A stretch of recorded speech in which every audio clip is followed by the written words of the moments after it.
Pranams to our Guru, Shri Sadguru Swami Jnanananda Saraswati, and pranams to Swami Shri Hari Prasad. Swamiji, may we start the proceedings? Narayana, Narayana, please do. So a very warm welcome to all the dignitaries and to all the participants of this 3-day webinar on the theme of Balakrishna, hosted jointly by Shri Vishnu Mohan Foundation and Shri Jnana Advaita Peetham, Chennai. The first item on the agenda will be the invocation to the Guru and to the Almighty. And the invocation will be rendered by Srimati Vaishnavi Ramdas. Srimati Vaishnavi Ramdas, she belongs to a family, the third generation of devotees of Shri Sadguru Ma. Her parents, grandparents have all been devotees, and she has been fortunate to born in that family. And she actively participates in the activities of the foundation. She is a good Carnatic vocalist and regularly gives concerts. By profession, she is an audiologist and is currently pursuing her PhD in audiology. With this, now I hand over the mic to Srimati Vaishnavi for the invocation song. Over to Vaishnavi. Pranams to Shri Sadguru, pranams to Swamiji. Vasudeva Sutam Devam Vasudeva Sutam Devam Kamsa Chanuramardanam Kamsa Chanuramardanam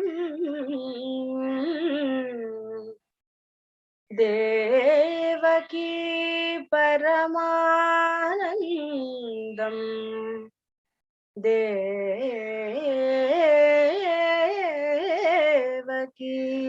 Paramanandam Krishnam Vande Jagadgurum Krishnam Vande Jagadgurum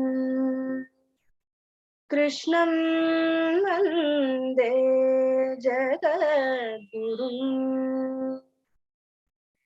Nanda Gopaya Shoda Priya Suno Bala Gopala Devaki Nandana Nanda Gopa Yashoda Priya Suno Bala Gopala Devaki Nandana Neelavarna Kanakambara-dhari Neelavarna Kanakambara-dhari Ghanashyama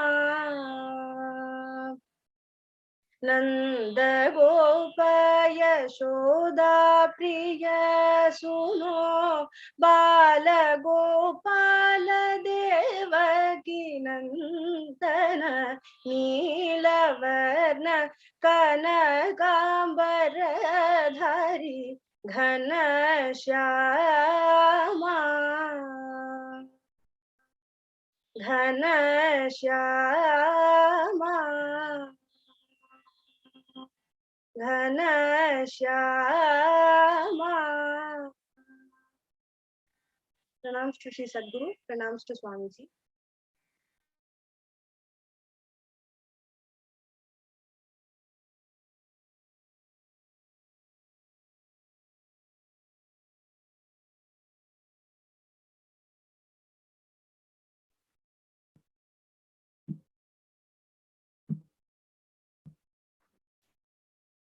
Thanks a lot, Vaishnavi, for that wonderful rendering of this song. Incidentally, this the second one which she rendered, Nanda Gopa Yashoda Priya Suno, is a song on Krishna composed by Sadguru Ma herself. Thank you. I think it has really set the tone for this webinar. Now we move on to the next item, which will be the welcome address by Dr. Rajmohan Tella, trustee, Shri Vishnu Mohan Foundation. Now, a few words about Dr. Rajmohan. He has been an ardent devotee of Sri Sadguru Ma for over 4 decades and has moved very closely with Sri Vishnu Mohan also. He has been deeply influenced by the life of Sri Vishnu Mohan and his teachings, and this has been his guiding force in life. He is a trustee of Sri Vishnu Mohan Foundation and is held in high regard by Swamiji. In fact, personally, on several occasions, whenever we ask Swamiji what is to be done, this or that and all that, he will always say, I'll talk to Raj and then I'll get back to you. So, on a professional level, he holds a doctorate in management and runs his own business in Hyderabad in the field of advertising. He's a very humble man who is not very well known even to the regular speakers of the foundation, as he generally remains in the background, and you won't see him very much in the physically in Chennai. So I'm extremely happy that now he is going to give the welcome address, and it's now over to Dr. Rajmohan. Namaskar. Thank you, Padmanabhan. Thank you very, very much for all those kind words. Pranam to our revered Sri Sadguru. Pranams to Sri Hari Prasad Swamiji, and welcome to you all. Over the next 3 days, we will be immersed in the eye-opening and deeply life-changing ways of Balakrishna. I'm certain that the exchanges will be of a high quality and intellectually invigorating.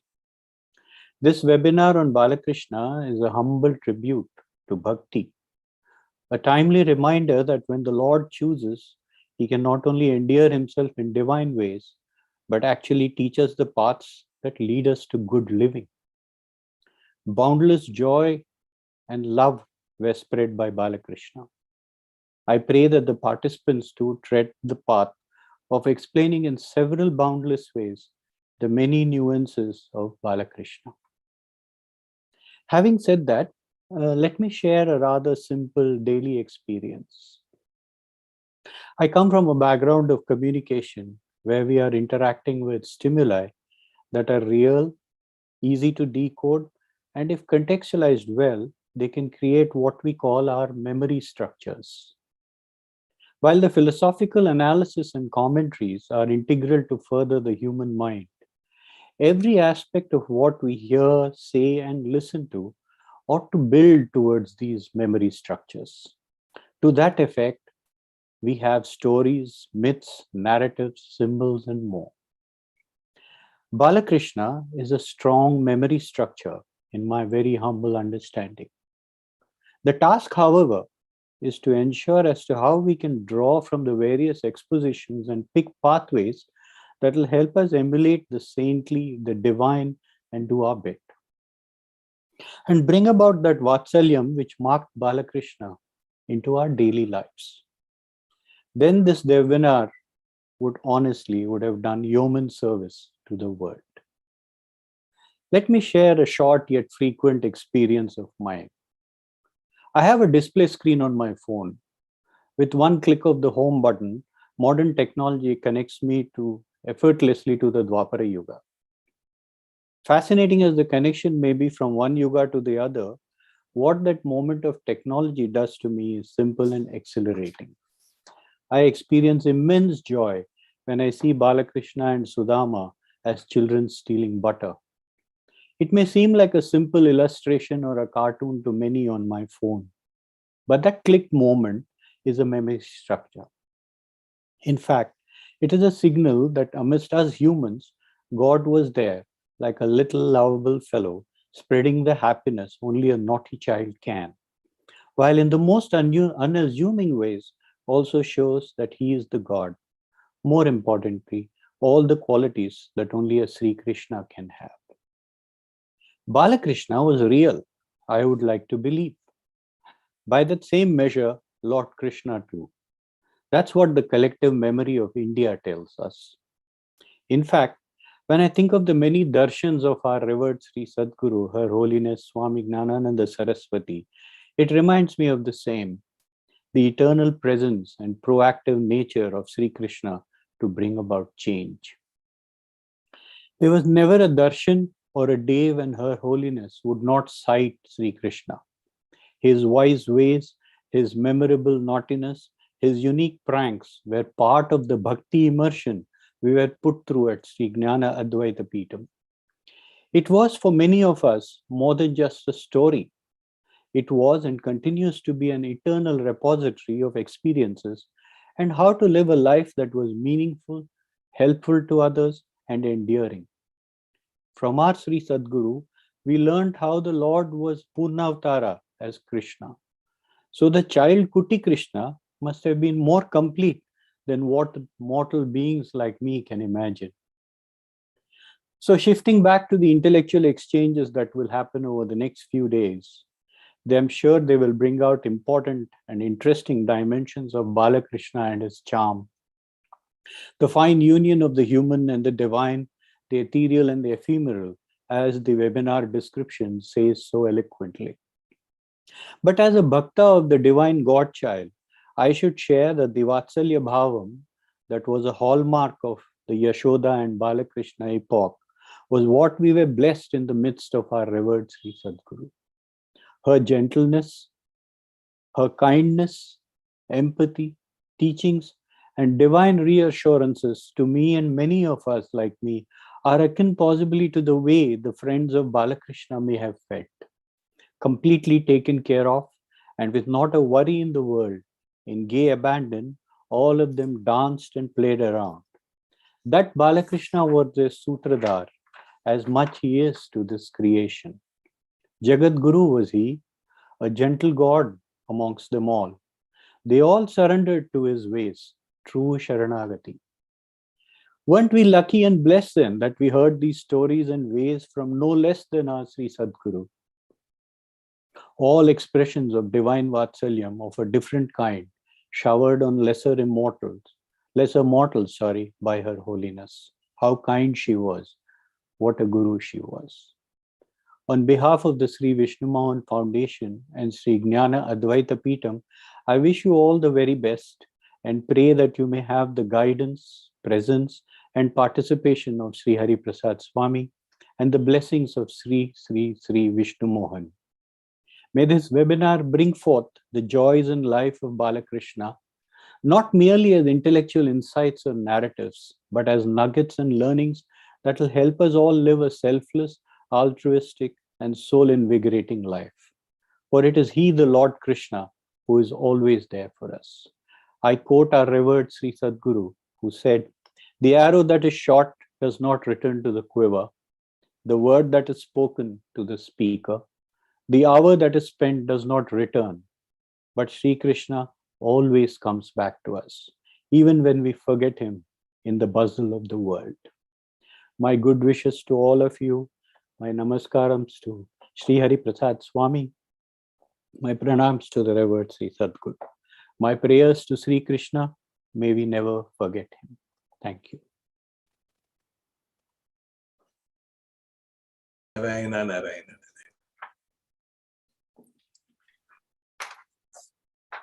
Thank you, Dr. Raj Mohan, for that very touching welcome address.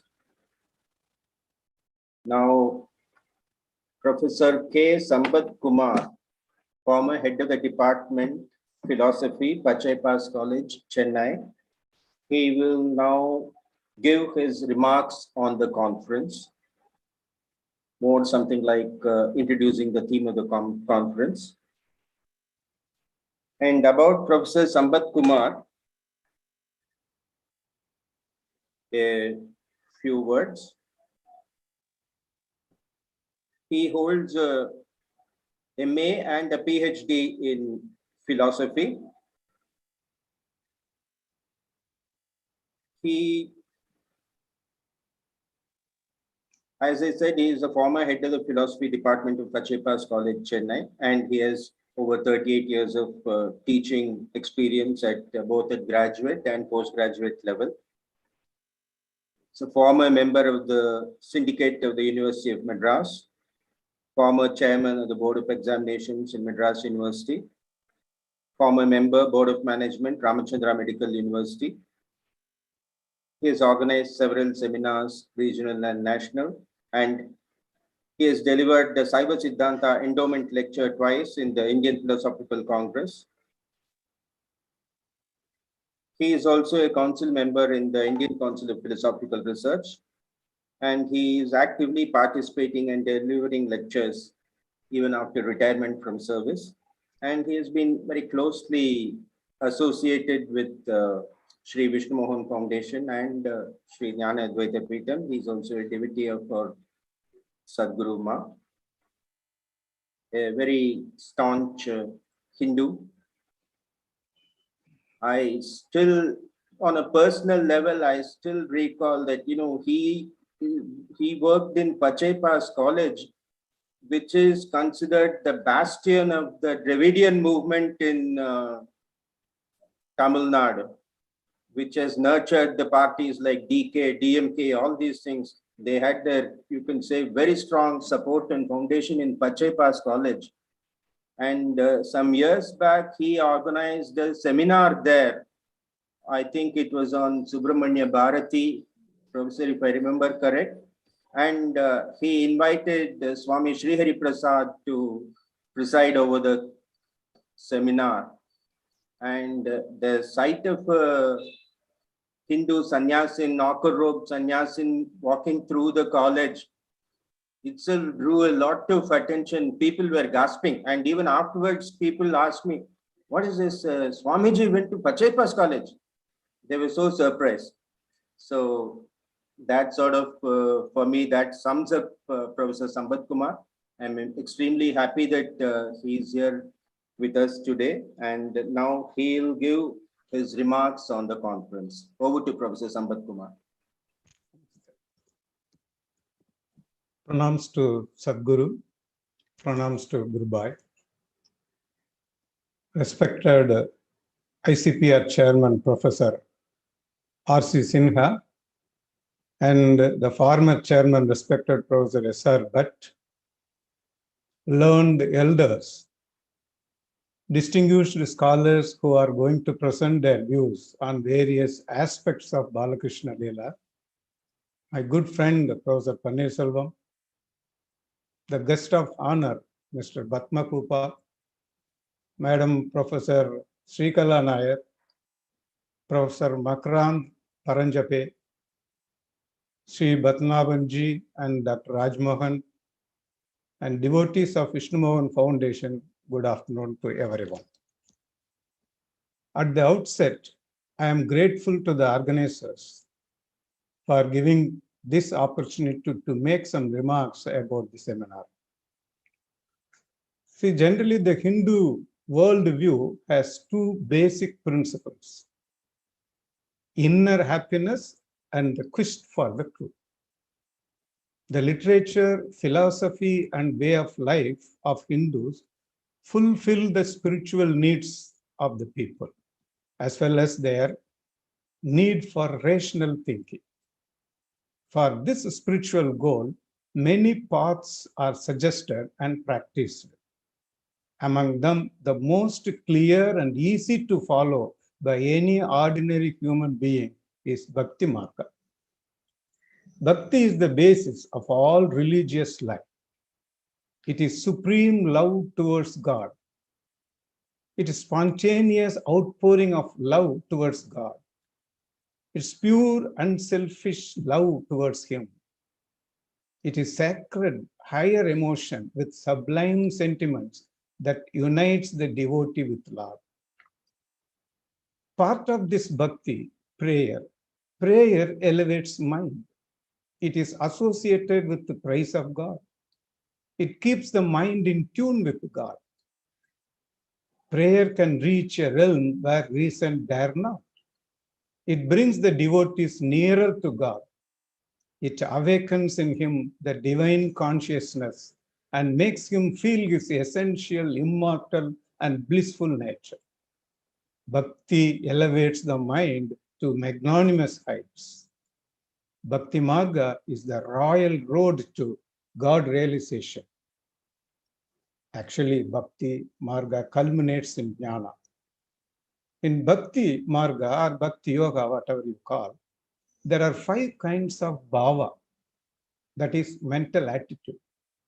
Shanta bhava, Madhurya bhava, Vatsalya bhava, Dasa bhava, and Sakya bhava.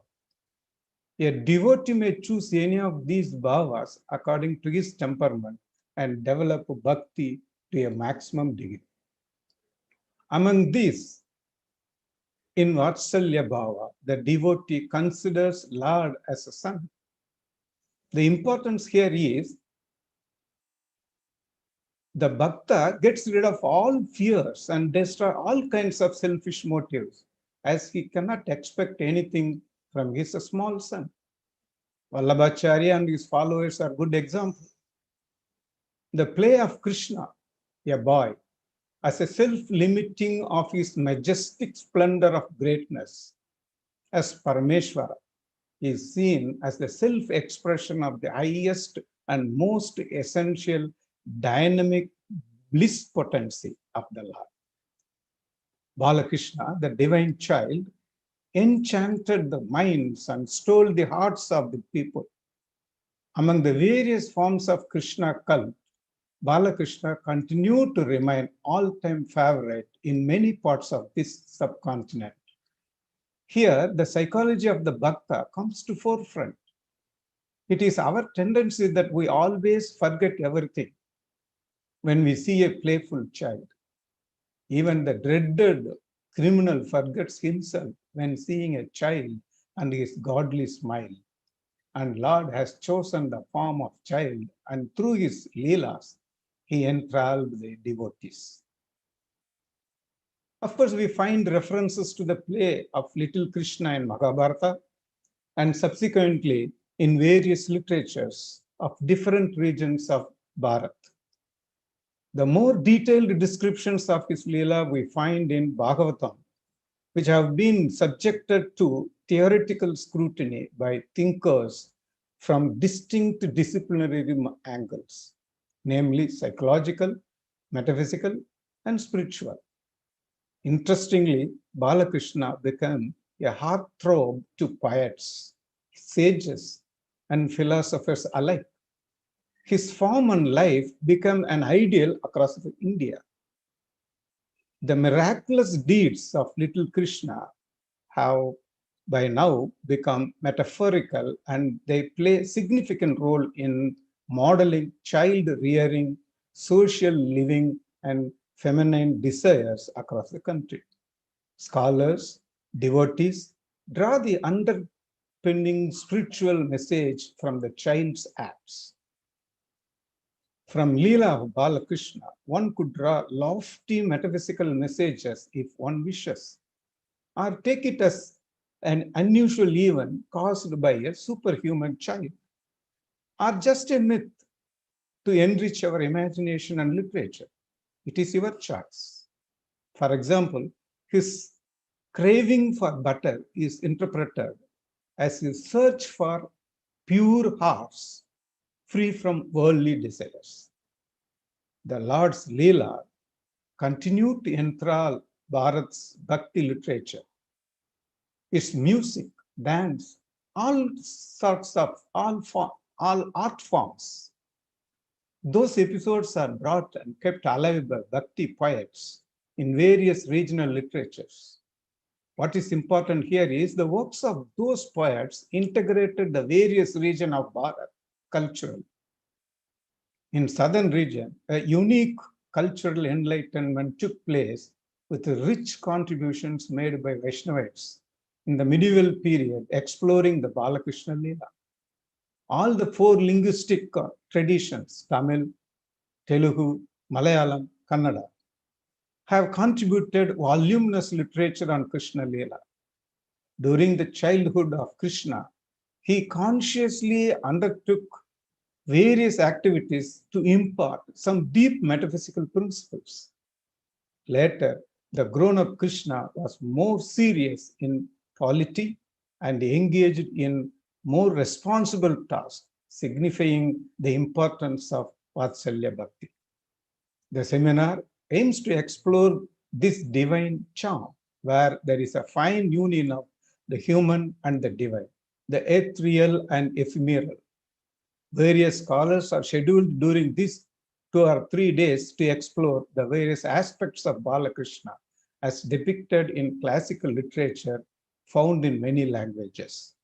The metaphysical, the tantric principle, and various forms of Vatsalya Bhakti are to be explored by these scholars. May this seminar be successful and by the grace of Sadguru. Thank you to everyone for patiently hearing me.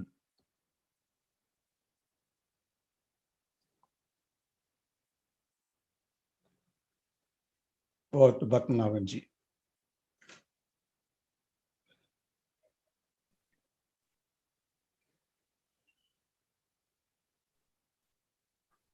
Thank you, Professor Sambad Kumar, for very briefly but very clearly explaining the theme of the conference. So now we go on to the next speaker. The next speaker now, it will be the inaugural address by none other than Professor Ramesh Chandra Sinha, Chairman, ICPR, New Delhi.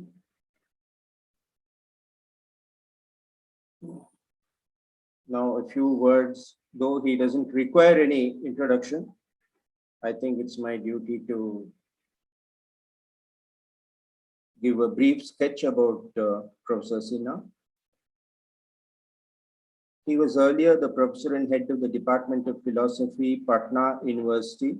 He had obtained his PhD from Banaras Hindu University, and about 40 years of teaching and research experience. He has authored 3 books and edited 5 books. He has contributed more than 100 articles in national and international journals. He was the chief editor of Darshanik Traimasik, a quarterly journal of the Akhil Bharatiya Darshan Parishad, and also the chief editor of Philosophical Quest. Simant Naitikata, Subaltern Morality, is his new contribution in the field of applied philosophy. He has been a member of the Senate and Syndicate of Patna University. He has received several awards like the J.P. Loknayak Samman from the Vice President of India, the Vidya Bhushan Award from the Vidvat Parishad Varanasi for his consistent and continued contribution to academic activities. A felicitation volume entitled Dimensions of Applied Philosophy was published by the Akhil Bharatiya Darshan Parishad to honor his contribution in the world of philosophy. Presently, he is the chairman of the Indian Council of Philosophical Research, Ministry of Human Resource Development, New Delhi. And he has always been closely associated with the activities of Shri Mohan Foundation in organizing seminars, and has always extended the full support in his personal level and also in his official capacity as chairman of ICPR to all our endeavors. So we welcome Professor Sinha, and we now request him to give the inaugural address. Over to Dr. Sinha. Jai Sadguru. My respectful regards to Swami Hari Prasad ji, and also to those who are on the screen and off the screen. I offer my pranam, namaste, especially some of the names I know, and I heard Dr. Raj Mohan, who introduced the who gave the welcome address. And I also listened to Dr. Sambad Kumar, who is my colleague at present, working in the Council, Indian Council of Philosophical Research, as a member of the Council. And certainly from South India, he represents in the Council. He is the representative of the philosophical community of the entire South India. He is the only vibrant member of the Council from this, from Chennai. And Professor S.R. Bhatt, hopefully he might have joined, but I'm not in a position to see on the screen. Professor Shri Nair, Professor Makarand Paranjape, and certainly Manya Shri Padmanabhanji, who is conducting this webinar. I may miss some of the names, but I feel deeply associated with the foundation. And very many times I have said that in South, foundation is doing a great service to the cause of philosophy and philosophizing. Because in most of the universities and colleges, the philosophical deliberations are at low ebb. Whereas Swamiji, I offer my respectful pranam to him. He has rather galvanized and stimulated philosophical thinking in different ways. And I feel very much obliged that he is serving the cause of philosophy one way or the other. Certainly, the Council also, the aims and objectives of the Council is to promote philosophy and philosophizing. And fortunately, this foundation is deeply associated with the Indian Council of Philosophical Research. And Swamiji, whenever he gets the invitation, in spite of all the ordeals, all the odds, he travels right from Chennai and joins the functions. Recently, he had been to Mathura. He attended the lifetime giving award ceremony to Professor S.R. Bhatt, who is also associated, deeply associated with the foundation and Swamiji and philosophy and to Indian Philosophical Council. Now, I would like to come on the theme. Of course,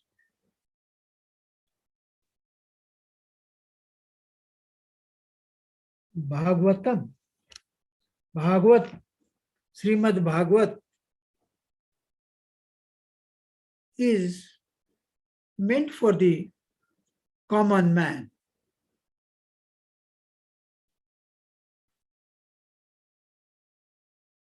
Philosophy, philosophizing through narratives, that is a unique feature of the Indian way of, this is a unique way of doing philosophy or philosophizing through knowledge.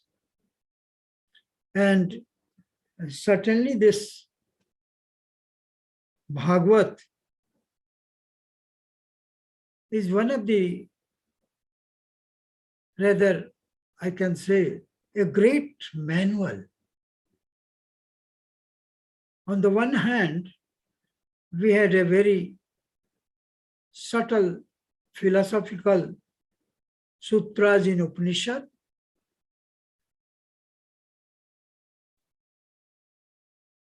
Upanishad is not within the reach of the common man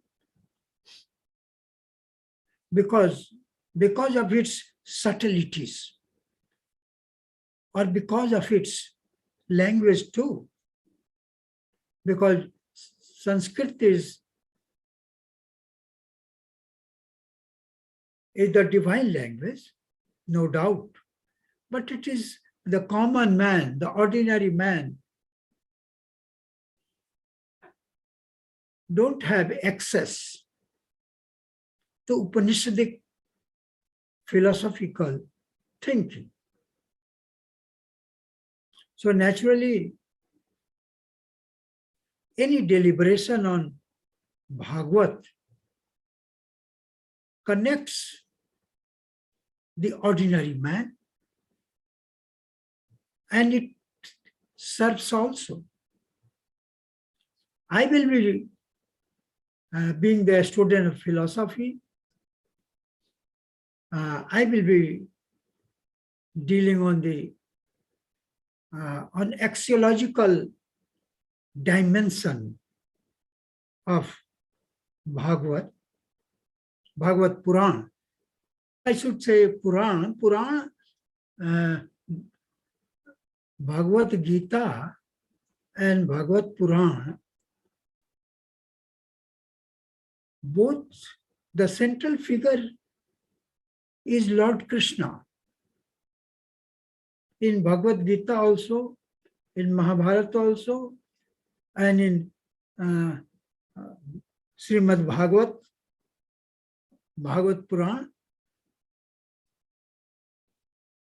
we find that in Bhagavad Gita,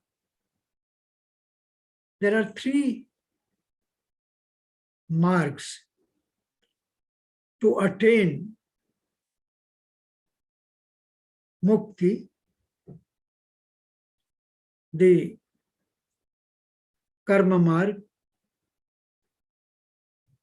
bhakti marg. So karma marg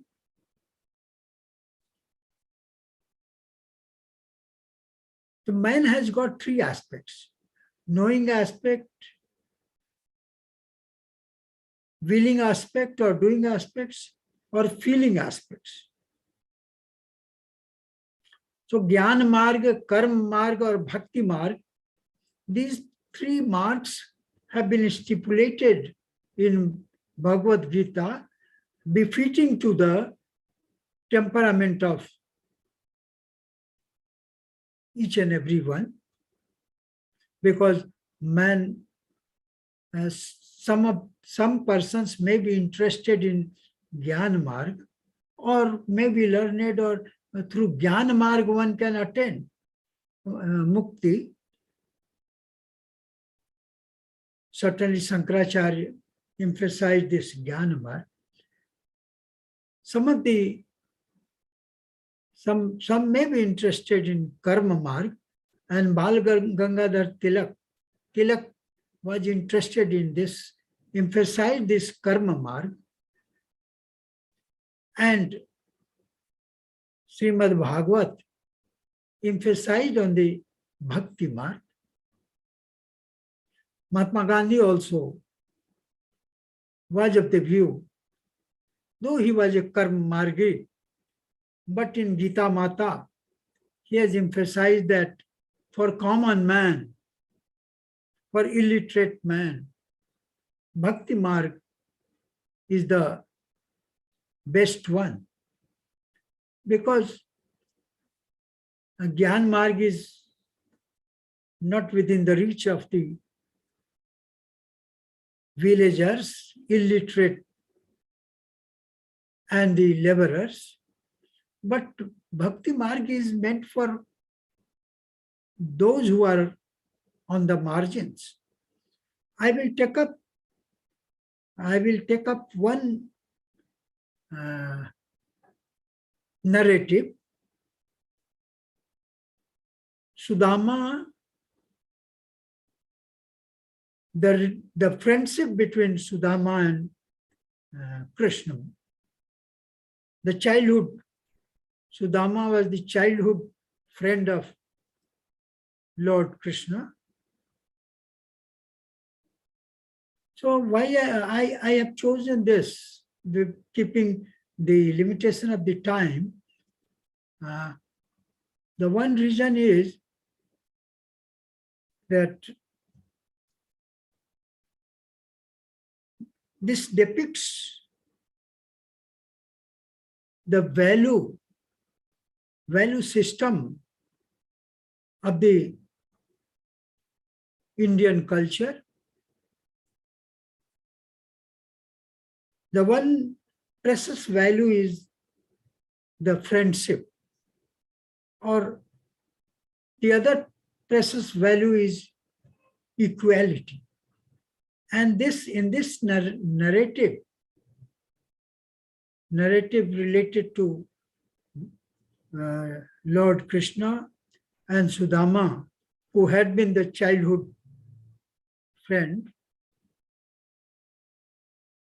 So here we find that in friendship is a value, a great value. So Sudama was a pauper, almost pauper, devoid of everything. He lived a very simple life. He was a friend in the childhood. But Krishna became a king. Dwarikadhish. And Sudama remained a very poor man. So the wife of Sudama insisted that your friend is a great king and very benevolent one. So why not you go to him? So we are suffering a lot. And if he thinks proper, this suffering can be redeemed.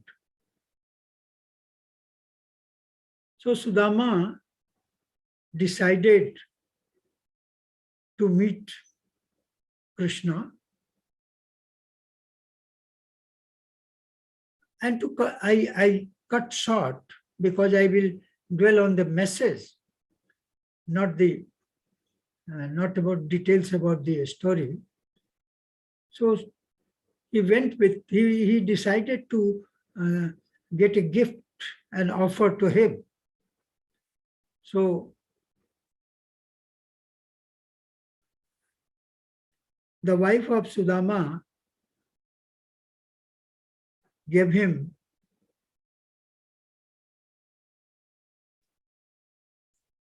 fried rice like thing, जिसे bhunja in our place it is called bhunja. So fried that rice, fried one, and when he went to meet Lord Krishna, he was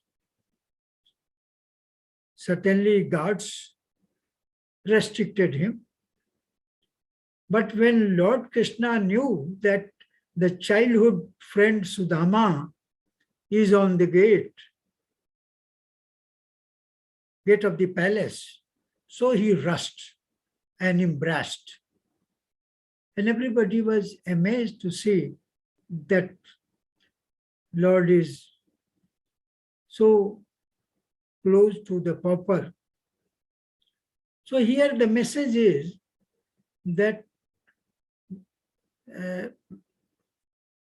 that Krishna, Lord Krishna, never discriminated. Moreover,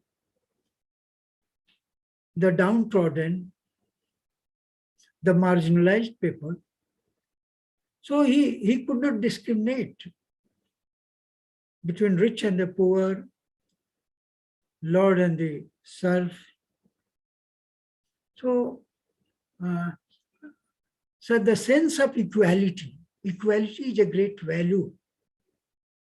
So equality between king and the pauper. So that gives a great message, and that is the beauty of the Indian culture. So Lord Krishna, so many stories, narrations are there that how he defeated evil forces, how he killed Kans. So these things will be certainly papers are there. I have seen some the programs. So my concern is only to concentrate on this story, and earlier I did not take much interest, to confess it, because being a student of philosophy, I avoided narratives. But doing philosophy through narratives is a very interesting one, and I understood this thing, and certainly I am grateful to Swamiji, because if he would not have invited, he had a faith that I will certainly join, because whenever I say yes, I mean that. I do not say that I cannot join, or I do not say that I have got another engagement. Whenever I have promised Swamiji, I have been with in your foundation as well as in the webinar, and today also. And I am grateful in the sense that I purchased 4 volumes of Srimad Bhagwat published by Krishna Ashram. That is a good one, and very recently, and that is only due to your inspiration, because you have put this for webinar, and certainly the philosophers, they avoided it, because there is nothing like philosophy. This was the perception of those philosophers who are trained in Western tradition. So, and doing philosophy through narratives, that is found in India as well as in the West also. I cannot say that Western people do not do philosophizing through narratives. But we have got a very a manual, and its axiological dimension is a great one, because these are not only stories, they have got message, and they are the subtle things stipulated in Bhagavad Gita has been conveyed to the common man for translating in action. So these are the things which I understood, and as usual, I concentrate only on the one point, and here also I concentrate only on the one story and one value, rather that makes me comfortable. So Swamiji, with these words, I congratulate you. That congratulation is a very, very minimum, a very not very good word for you. We need your blessings, and certainly your support to philosophy and philosophizing is a great one. I offer my pranam to each and everyone. Thank you very much.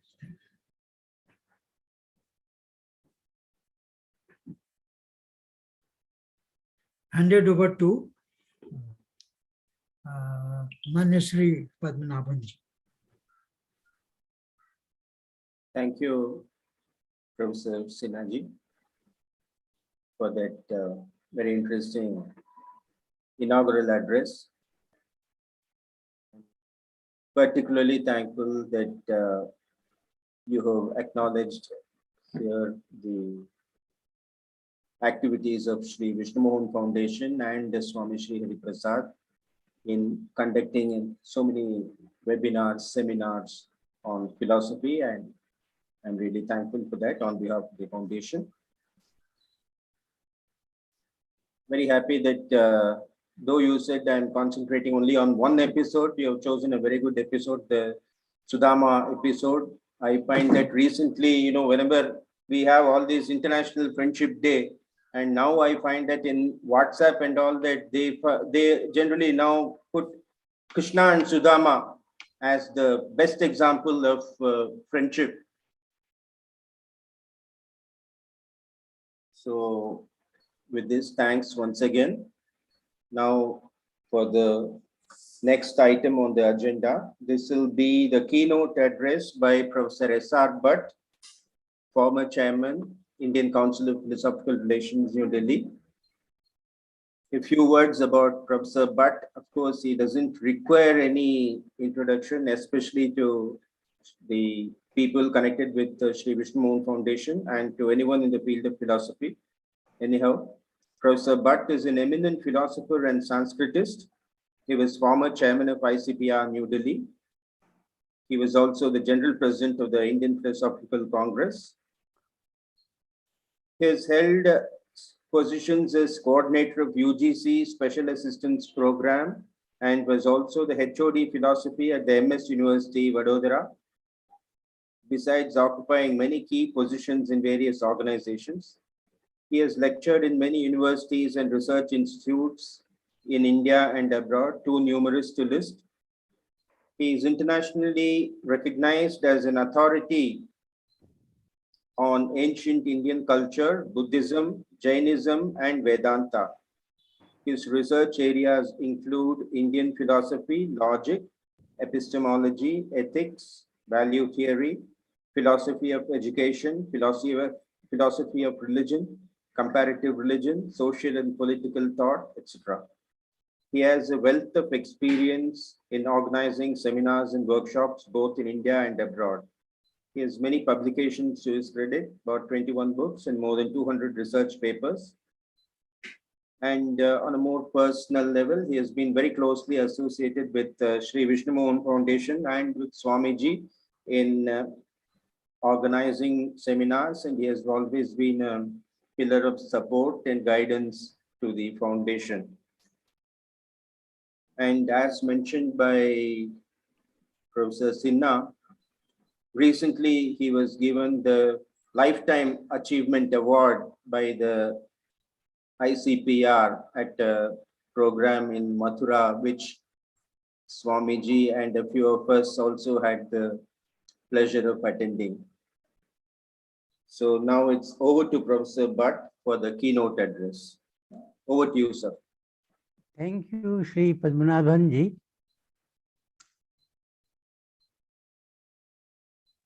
Om Krishnam Vande Jagadgurum. My respectful pranams to Sri Sadguru, to Swami Sri Hari Prasad, my greetings and best wishes to Professor Sinha, Professor Sampat Kumar, Sri Mahesh ji, and other distinguished members of audience. It is really a very auspicious occasion to deliberate on the life and teachings of Lord Krishna, who is in fact the supreme reality. Krishnastu Bhagavan Swayam, an embodiment of perfection of Sat, Chit and Ananda. He is Sachidananda Vigraha. Sat stands for the total reality. All that was, all that is, or that will be. Well, Lord Krishna is the foundation of that. And therefore, we have an exhibition of it in the Virata Swarupa, which he demonstrated on two occasions. First to Mother Yashoda, and the second to Arjuna in the battlefield.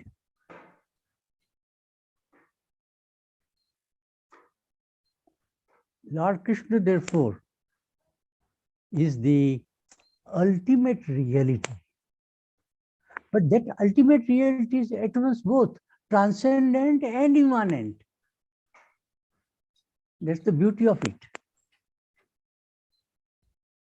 There is paratva, transcendence, but saulabhya, easy accessibility. And therefore, to Arjuna, he is a friend, a philosopher, and a guide. Krishna is also highest form of consciousness, supreme consciousness, chitta. And that supreme consciousness is self-luminous, but also illuminates all others. Tasya bhasa sarva idam vibhati. And the third facet of Lord Krishna is Ananda, supreme bliss. Rasovai saha, Anandam Brahmano Rupam. And that bliss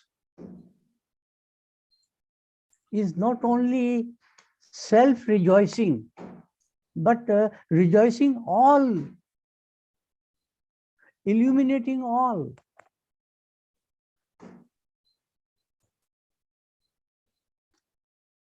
Raso vai saha, rasam vai labdhva apuman, anandi bhavati. And therefore, we have Lord Krishna as a Purna Avatara of Satchit and Ananda. He is Parama Purusha.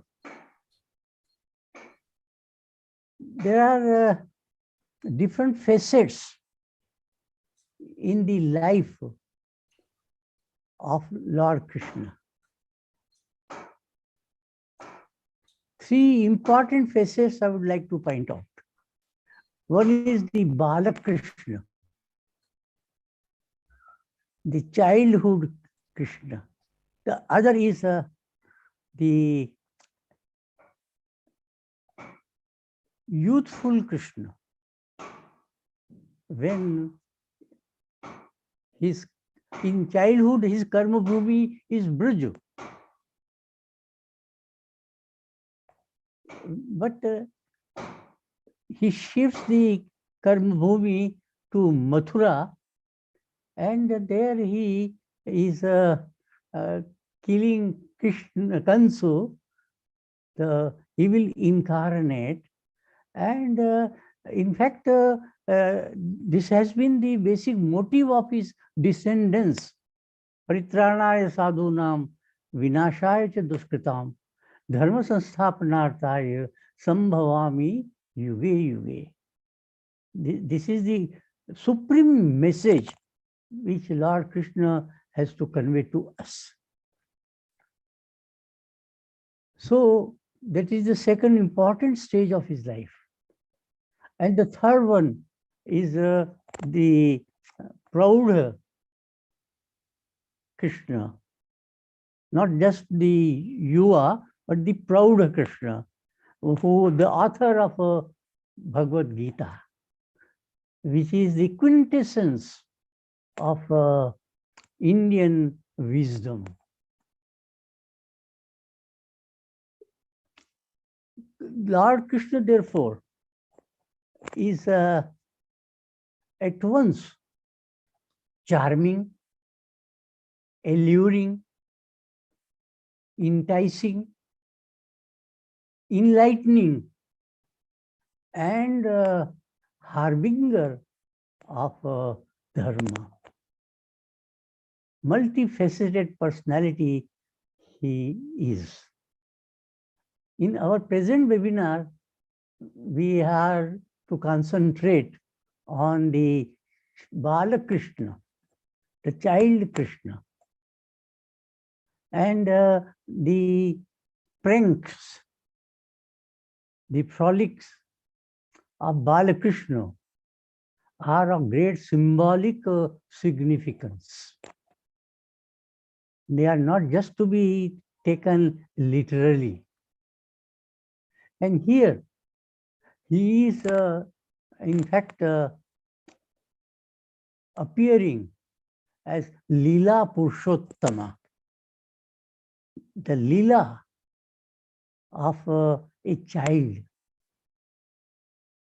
Leela of a child is something which is spontaneous, something which is devoid of all malice, something which exhibits simplicity of heart, something which is joyful and making others also joyful. They are not to be taken as some such play which are harmful, which are detrimental, which are not to be liked, etc. Well, their symbolic meaning is to be understood. And this is what in the Bhagavad Purana, there is a section called Rasa Panchatya. In Rasa Panchatya, the symbolic meaning of the childhood play, Leela, of Lord Krishna is very beautifully illustrated. This Leela, which is popularly known as Rasa Leela,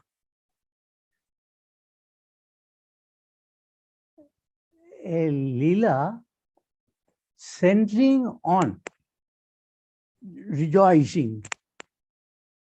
And that is not an individual rejoicing, it is collective rejoicing. So it is along with the gopis. In fact, Lord Krishna is the center of this Leela, Rasa Leela. He is of the age of 9 years, 10 years. In Braj, he was only of that a particular age when he was performing Rasa Leela with the gopis. A child of 10 years who is full of joy, full of virtuosity, without any hatred, without any malice. And so the Krishna also stands for that one who attracts, Krishna attracts. So he attracts the childhood friends, both male and female, and undertakes a sportive play with them. The sportive play is not with any mundane purpose. It is something which is spiritual in significance, in meaning. And therefore, its symbolic meaning is to be understood. That, see, Krishna is regarded as Gopala. Literally, go means cows. Of course, he was a cowherd, as the stories go. But Go stands for the senses. Goswami. Senses are always outward going. And senses tend to attend the object, forgetting the subject. So this Rasa Leela is in fact inward looking, coming back to the inner self. Krishna is the inner self, and gopis are the different senses. So he wants the senses to come back to the self, which is the animating principle of all the senses. Without the self, senses cannot be enlivened and animated. So, and these senses are generally covered up by different vices. Covering, they are known as covering. Krishna wants those coverings to be removed. So when the gopis are made to go to river for bath, for cleansing this outer dirt, and Krishna takes away their cloths. Taking away this cloth is highly meaningful. It means that all evil tendencies are to be curbed, are to be dissipated. This is the meaning of, in fact, stealing of the clothes of, and the gopis therefore stands for the different senses, cognitive and conative senses. For all this, what is needed is some sort of egolessness. An innocent child doesn't have this ego. And that's why in the Upanishads, Brahman is compared to a child, small child. a small child has a spontaneous expression of inner energy, and therefore that is also expressed through friendship, through love, through fellowship, etc. So the Balakrishna is the best example of this sort of a love, this sort of a friendship and a fellowship.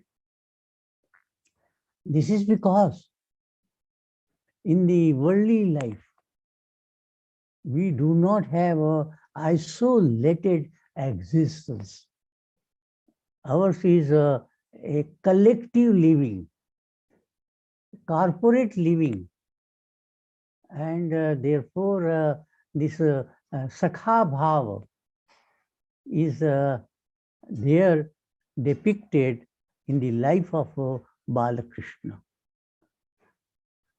Krishna, therefore, is also an embodiment of self-restraint. Egolessness means self-restraint. And therefore, we regard him not only as Raseshwara, but also as Yogeshwara. He is a Yogadhiraj. And in him, therefore, even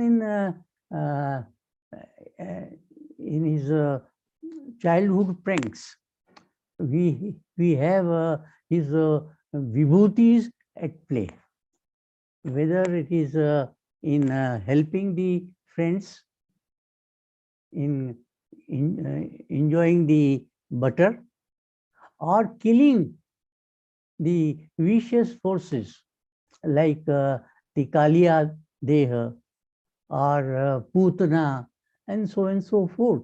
Well, these are all symbolic in their significance. So Lord Krishna therefore has a message for us. His message is that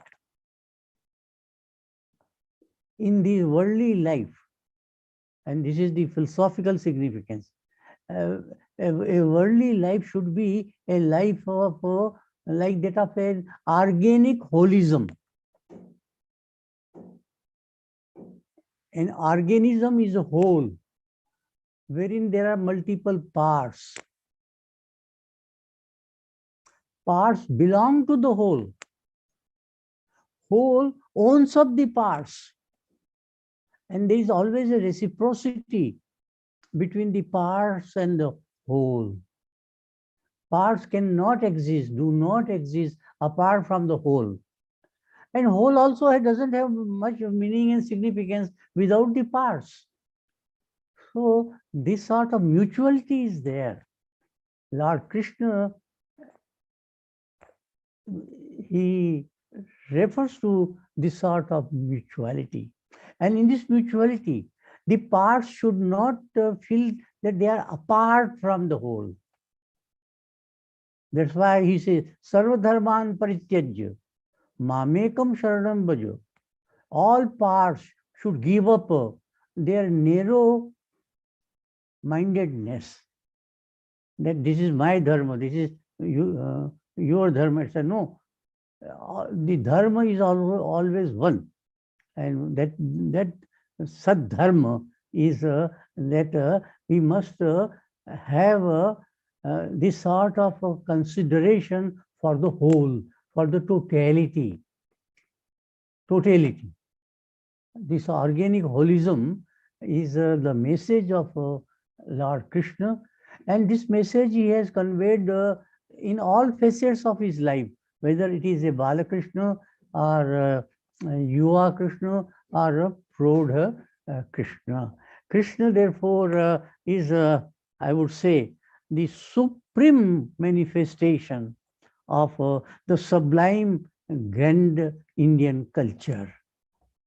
All that is true, good and beautiful in this cosmos, well, is represented by Lord Krishna.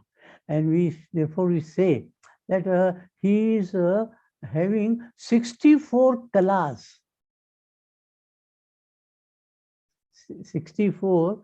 Generally, for mundane life, we have only 16 kalas, Shodas kala. But in case of Lord Krishna, because he is Purna Avatara, 64 kalas are there. And what is a kala? Kam anandam lati iti kala. That which is joy and joyful and spreads joy. Kam vyatanoti, disseminates joy. Joy is the samambonam of our life. Every living being, not only human, every living being wants to have experience of joy and avoidance of pain and suffering. So the message of Lord Krishna is there that let us have a joyful life. We make ourselves joyful, make others also joyful. There has to be some sort of this collective sharing. It's not a self enjoyment, but enjoyment along with others. And this sort of co-sharing. Sahana bhavatu, sahano bhunaktu. Let's all enjoy in togetherness. Sahano bhunaktu. And therefore, Lord Krishna, in his right from his childhood up to the last phase of his mundane existence, has demonstrated these noble virtues, which are the, I should say, the sublime manifestation of Hindu culture.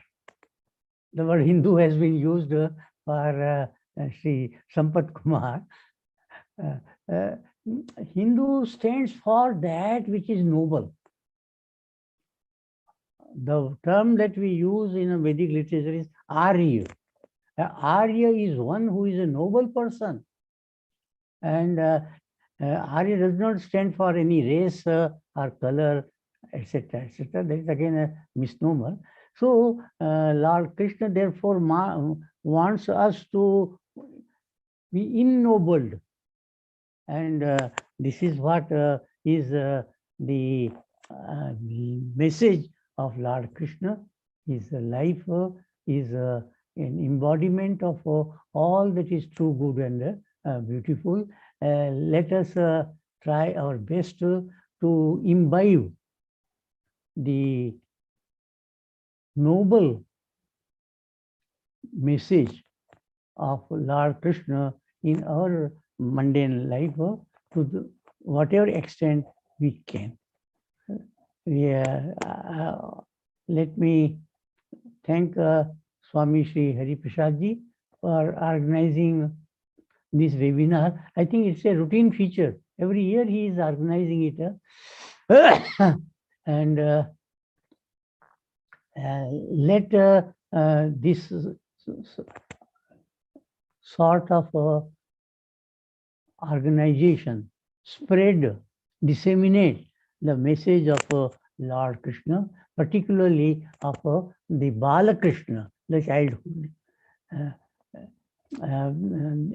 The Brij Bhumi resounds with this sort of childhood pranks of Lord Krishna. Recently, we had been to Brij Bhumi and we enjoyed our stay there. And let there be more occasions for us to visit Brij Bhumi. Thank you very much. Over to Sri Padmanabhan. Thank you, Professor Bhatt. As usual, it is a very incisive and all-encompassing talk covering the sort of the entire range of Shri Krishna's philosophy and life. And I think he has so much to say. I think it's very difficult, with great difficulty only. I think he has condensed everything in this 20-25 minutes. that has been allotted to him. It would have been a pleasure to listen to him for a longer time. But anyhow, now it's time to move on. Thank you once again, Professor Bhatt. Now we go on to the next item, that is the benedictory address by Swami Shri Hari Prasad. Swamiji needs again no introduction, but again it's my duty to give a short sketch of his life. Swami Shri Hari Prasad is the founder and managing trustee of Shri Vishnu Mohan Foundation, Chennai, and also heads the Shri Jnana Advaita Peetham. He had the good fortune of his mother being his guru. From the very early stage in his life, he has been living in his house, also his Gurukulam, serving and learning from his guru, Her Holiness, Shri Sadguru Swami Jnanananda Saraswati. No wonder his knowledge is vast and his bhakti for his guru is immeasurable. He has been managing Shri Jnana Advaita Peetham and Shri Vishnu Mohan Foundation for decades under the guidance of Shri Sadguru Swami. A very powerful memory, Saulabhyam, and unending energy are his hallmarks. He has enlightened his devotees with a series of explanations on Acharam and in-depth analysis of Kathopanishad slokas, both published in Jnana Bhumi, a monthly Tamil magazine. He addresses the devotees regularly during satsangs, and especially after this COVID, when many people were all feeling a bit lonely, confined, depressed and all that, he has organized regular e-satsangs where devotees interact, and he also interacts with them, and which has helped devotees to a very great extent in overcoming the difficulties caused by the pandemic. He highlights the importance of leading a good, clean life and gives elaborate upanyasams on slokas from Srimad Bhagavad Gita, etc. He strongly advocates, supports, and promotes interreligious faith through active participation in various national and international seminars. A well-wisher of the common man, Swamiji helps the downtrodden very silently, shunning any publicity. He takes part and speaks in and also organizes many national and international conferences and seminars. He is a modern guru in a fast-changing world with a very strong faith in the practices and preachings of our ancestors. Now, over now to Swamiji for his benedictory address. Pranam, Swamiji. Narayana, Narayana, Narayana. Namas Sarvebhya. To everyone here, all of them, my namaskarams. And I hope that with the grace of Shri Sadguru Ma and Bhagavan Shri Krishna, this conference will go very well. As Professor Bhatt said, we conduct this every year. It's called Krishna Anubhava, aspects of Shri Krishna. So in each, because he is infinite, he is Ananta. So there are more and more aspects in which we can experience him, see his grace, feel it, and rejoice in it. So when we are thinking, so when every year we hold this conference, and when we are doing this, we understand and realize more and more about Shri Krishna. The first one was held 10 years ago in the Vaishnava Department of Vaishnavism under Professor Venkatrakrishnan's guidance, and we had the privilege of having Professor Narasimhachari also there with us. A person with a very great experience of Shri Krishna and also great affection for Shri Krishna. So it was a wonderful experience having him there. And over the years, we have had various people speaking, but yet there is so much more. So when I suggested all these names for those who could speak about Shri Krishna, I thought I had got too many people for the 3 days. And yet there were so many aspects we have not taken Vallabhacharya's discussion of Bala Gopala. Then among the Alvars, there is so much about Shri Balakrishna, which is there to be studied.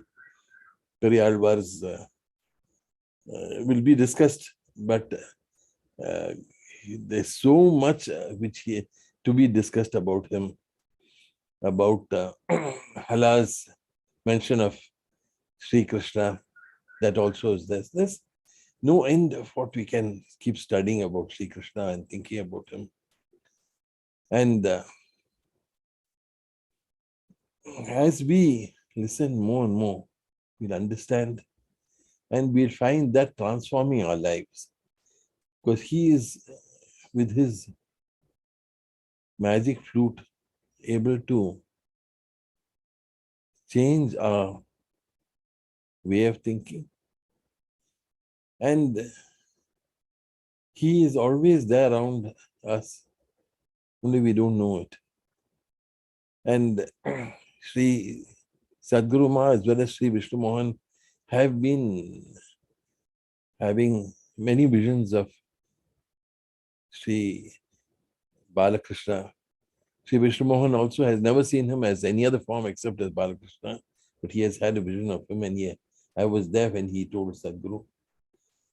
So this form is most wonderful because it compresses in itself the whole Parabrahma. And in that, everything is there.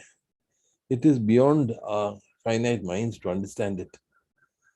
After the experience with Kaliya, all the Gopas addressed Sri Krishna. They said, we don't know if you're a Deva or you're a Yaksha or a Gandharva. You are some supernatural being, we can't understand what. But whatever it is, we salute you, they said. Then Sri Bhagavan got annoyed and said, why do you try to analyze who I am? You accept me and know that I am one of you. So that is the wonderful thing about Sri Balakrishna. He is one of us. And he is there with us, he is playing with us, and we have to just open our eyes and see that he is around with us.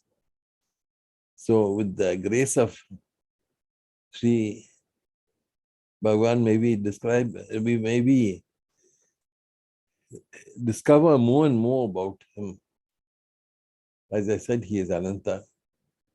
And I must also thank Professor Sinha for his support in this matter.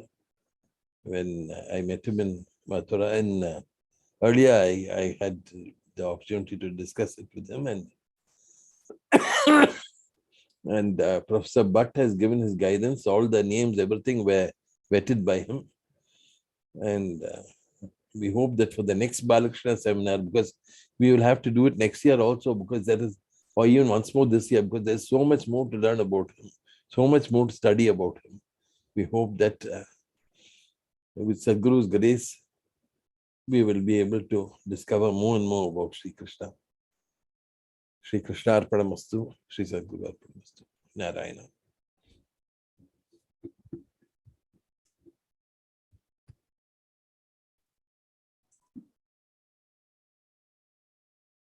Thank you, Swamiji, for those wonderful words and for your blessings for this seminar. And we're happy also that now itself we have started thinking about the next seminar, or maybe the next two seminars on Balakrishna. I'm sure they'll all be equally interesting. Now to the next speaker. So far, all the speakers in this in the inaugural session have all been persons whom we are familiar with, in the sense that they have all spoken in earlier conferences of the foundation. But now we are having someone who is perhaps speaking in the foundation for the first time. The address by the guest of honor, Representative Padma Kuppa, member of the Michigan House of Representatives from the 41st House District, USA. Before we go on to her speech, now a few words of introduction about her. Representative Padma Kuppa is a member of the Michigan House of Representatives from the 41st House District, which encompasses the cities of Troy and Clawson. She is the first Indian immigrant and Hindu to serve in the Michigan legislature. Padma is a mechanical engineer by profession and a community organizer. She has served as president of the Troy Historical Society, which oversees the Troy Historic Village, and is a founding member of the Troy Area Interfaith Group, as well as the local Bharatiya Temples Outreach Committee. She has served as a board member and advisory board member of the Women's Interfaith Solutions for Dialogue and Outreach in Detroit, acronym WISDOM. Padma has also worked in Chrysler and Ally Financial. She served on the City of Troy's Planning Commission from 2015 to 2018, having been appointed by the mayor and confirmed by the City Council. She was later elected to serve on the city's Zoning Board of Appeals from 2017 to 2018. So now we'll have the address by the guest of honor, Representative Padma Kuppa. I think she is not joining live, so her speech will now be shared on the screen.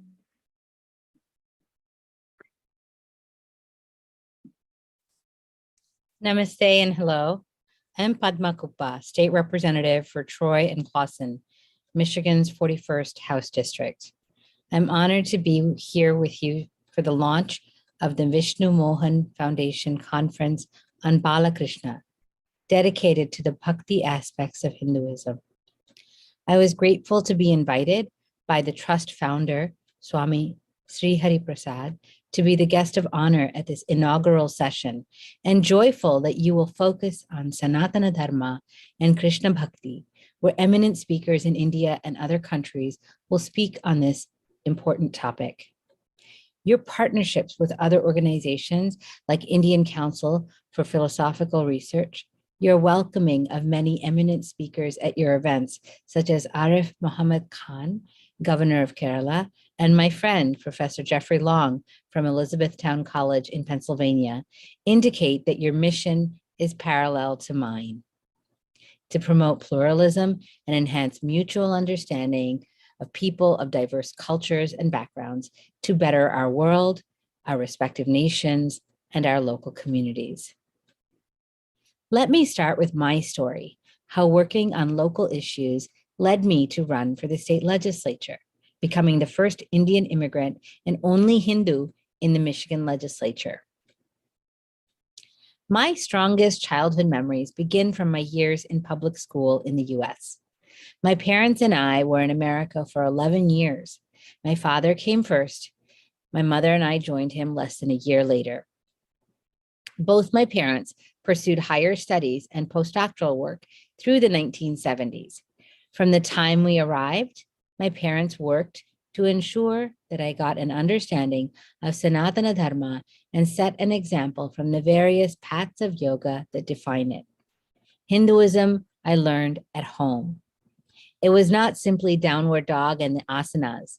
I learned about Patanjali and the Bhagavad Gita, and by buying Amar Chitra Kathas at the Queen's Temple in Flushing during my preteen years, I learned about Adi Shankara and Ubhay Bharati's moderating the debate between her husband, Mandana Mishra, and the Acharya.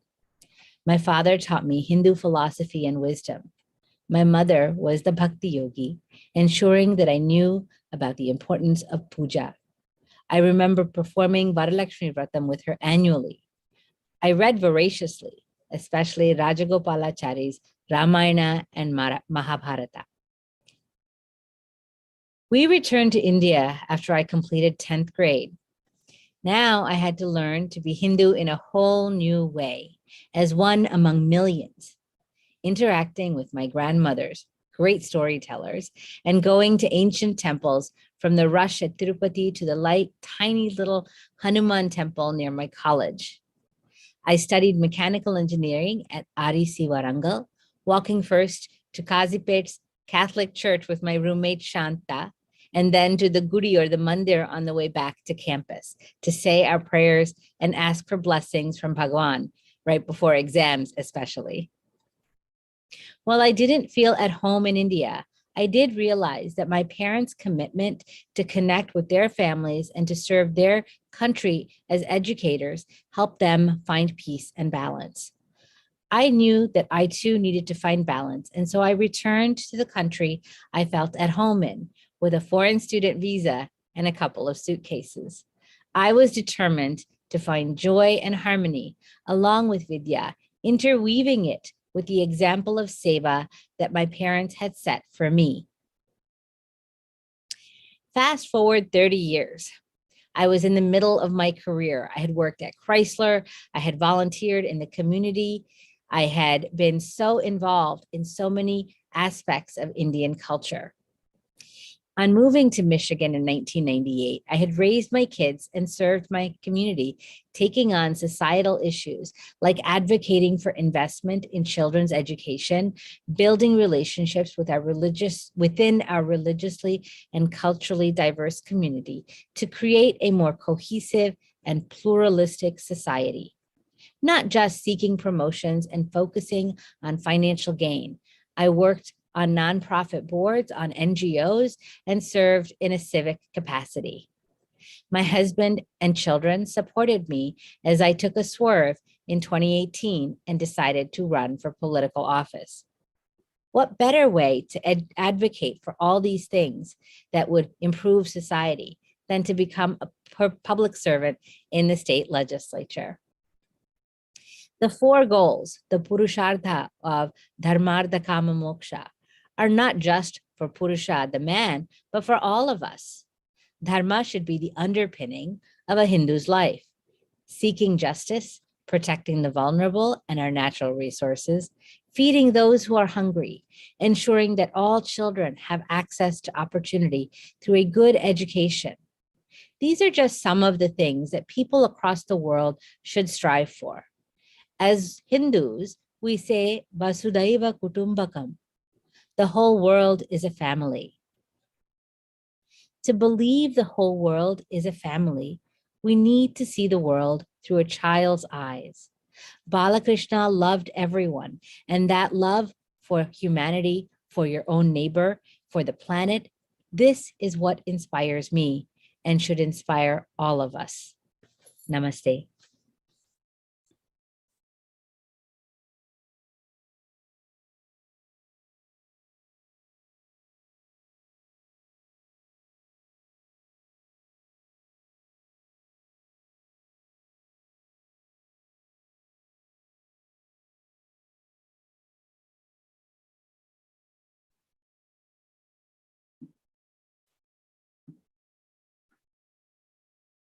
Thank you very much, Representative Padma Kupa, for this very personal but very interesting talk on your connections with India, Hinduism, and in particular with Balakrishna, and how particularly how it's a very new area, that how the concept of Balakrishna has inspired you to work for the community. Really happy about that. Thanks a lot for this talk. Now,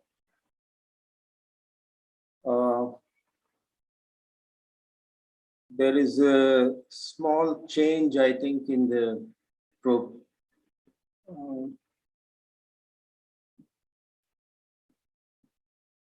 Shrikala Nair is, oh, Shrikala Nair is back, no? So we'll have Shrikala Nair now. I think she had some problem in connectivity, but now I find that she is back in the meeting. No, so now it will be special address, the first special address by Dr. Shrikala Nair of Sri Shankaracharya University of Sanskrit, Kaladi.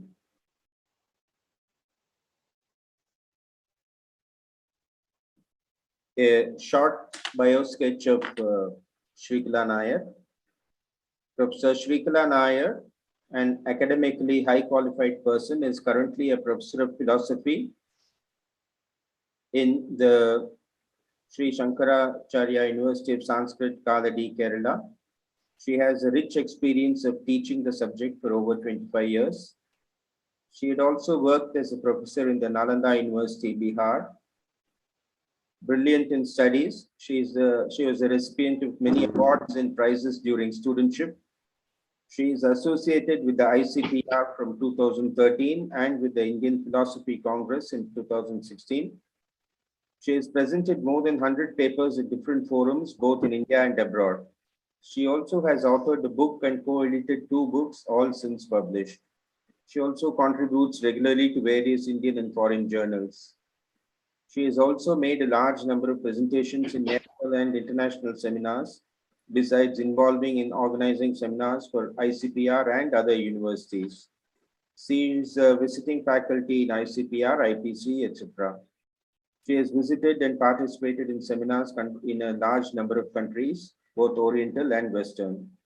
Professor Shrikala Nair has been associated with Shri Vishnu Mohan Foundation organized seminars, besides participating in them for over a decade now. So it's very nice to have Professor Shrikala Nair back in the program of Shri Vishnu Mohan Foundation. Now it's over to Professor Shrikala Nair for the special address. Over to you, ma'am. Thank you. Am I audible? Am I audible? Hello? Can you hear Yes, me? Professor, you are audible. You are audible. You are audible.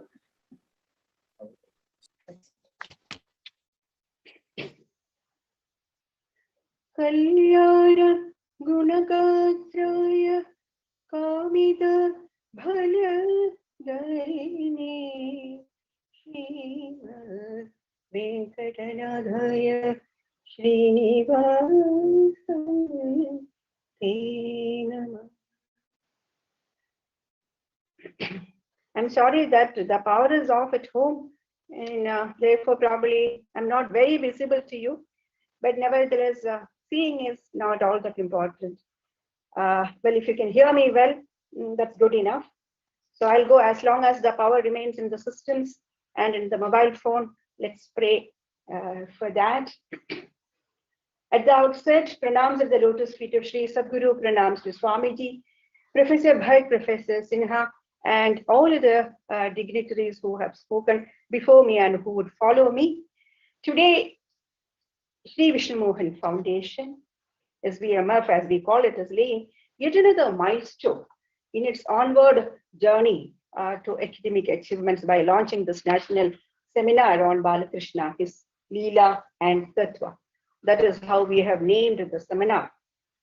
Friends, the relevance of the organization like SVMF is increasingly becoming evident to us in contemporary India, particularly for academics like us who have been tied on to pure disciplinary exercises, stripped of its cultural and religious aspects thanks to secularism that once we wedded, are destined to organize only seminars on topics which carry no smell of the land nor the fragrance of the culture, and the clinical objectivity to which we devotedly tie ourselves to also put up further hurdles on us.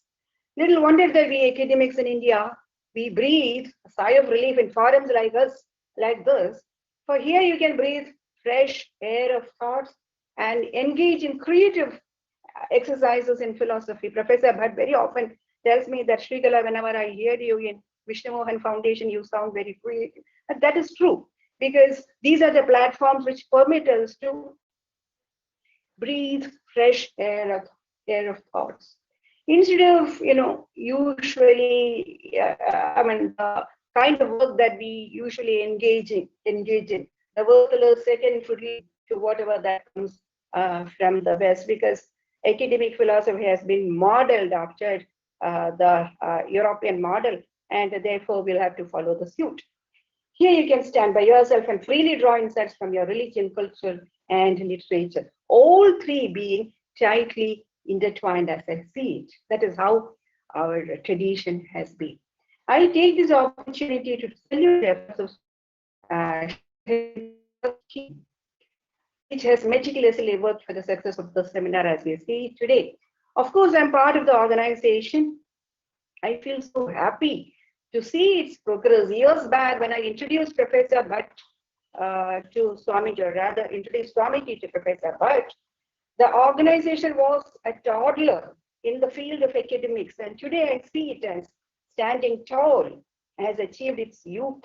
Prouder to us, Professor Bhatt has expanded as a household name in academic philosophy, and as you have been seeing it, as Professor Sinha has rightly pointed out, it is rendering great services to ICPR by organizing several conferences which ICPR requests the foundation to do. And we have had almost all living philosophers, all living philosophers have already visited the foundation or participated in our conferences.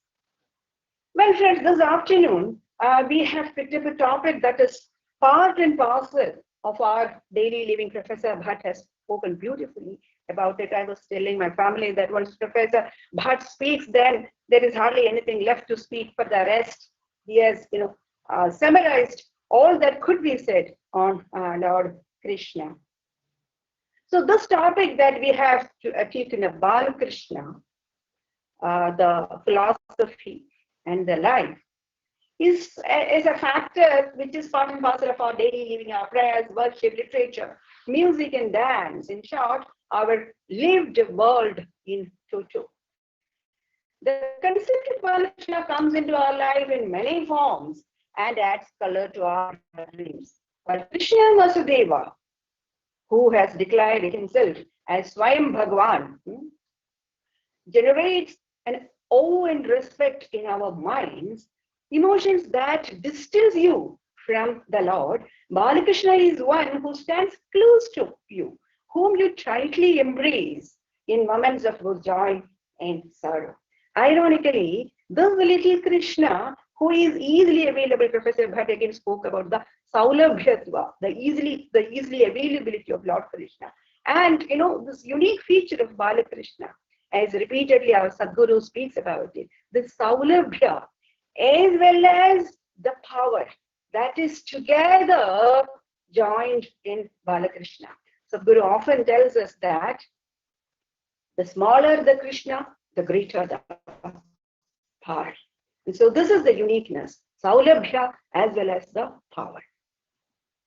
During the Bhakti period, friends, you all know, poets, saints across the country have realized Lord Krishna through their literature and made Lord appear before them and succeeded in making him part of their lived world and made him respond to their queries, approving their verses. In Malayalam literature, you have several instances where Lord himself comes and corrects the grammatical errors of Melpathur Bhattadiri, corrects Pundanam while he narrates the history. He says, no, this is not what has happened. Something else has happened. Or conceptually, again, instances in Pundanam, I myself have delivered on Pundanam in the foundation.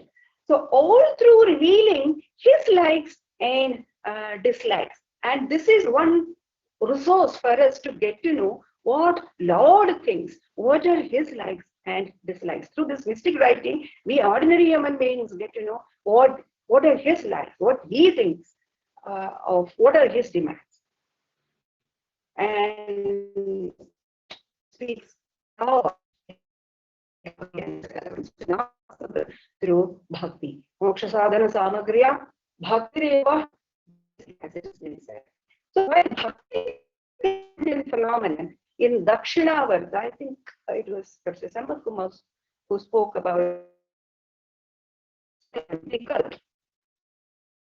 Here, the regional literature thrived engaging the concept of Balakrishna. In Kerala, I'll confine to Kerala and that too with a particular philosopher. In Kerala, we have an array of devotional poets like Cheruseri, Elthich, and Pundanam in Vilomangalam, all these being the foremost devotional poets who have largely used the image of Krishna, particularly the Balakrishna.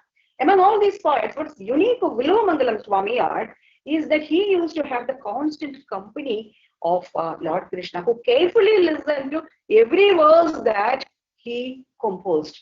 And only upon being sanctioned by the Lord, it seems that Swami used to write it down. While going through the works years after, I have read Shri Krishna Karnamritam years back, and for this present purpose, I read it once again. And while reading currently, I had felt that it is not written by the will of Swami art. It was willed by Lord himself. This is, a revelation that I have now I'll establish that. For very often, why did I think that it has been willed by Lord? It is a composition by Lord himself. For very often, human conceptual crafting seems to be missing in the work. Moreover, there is what is called an excessive sweetness, madhurya adhikya.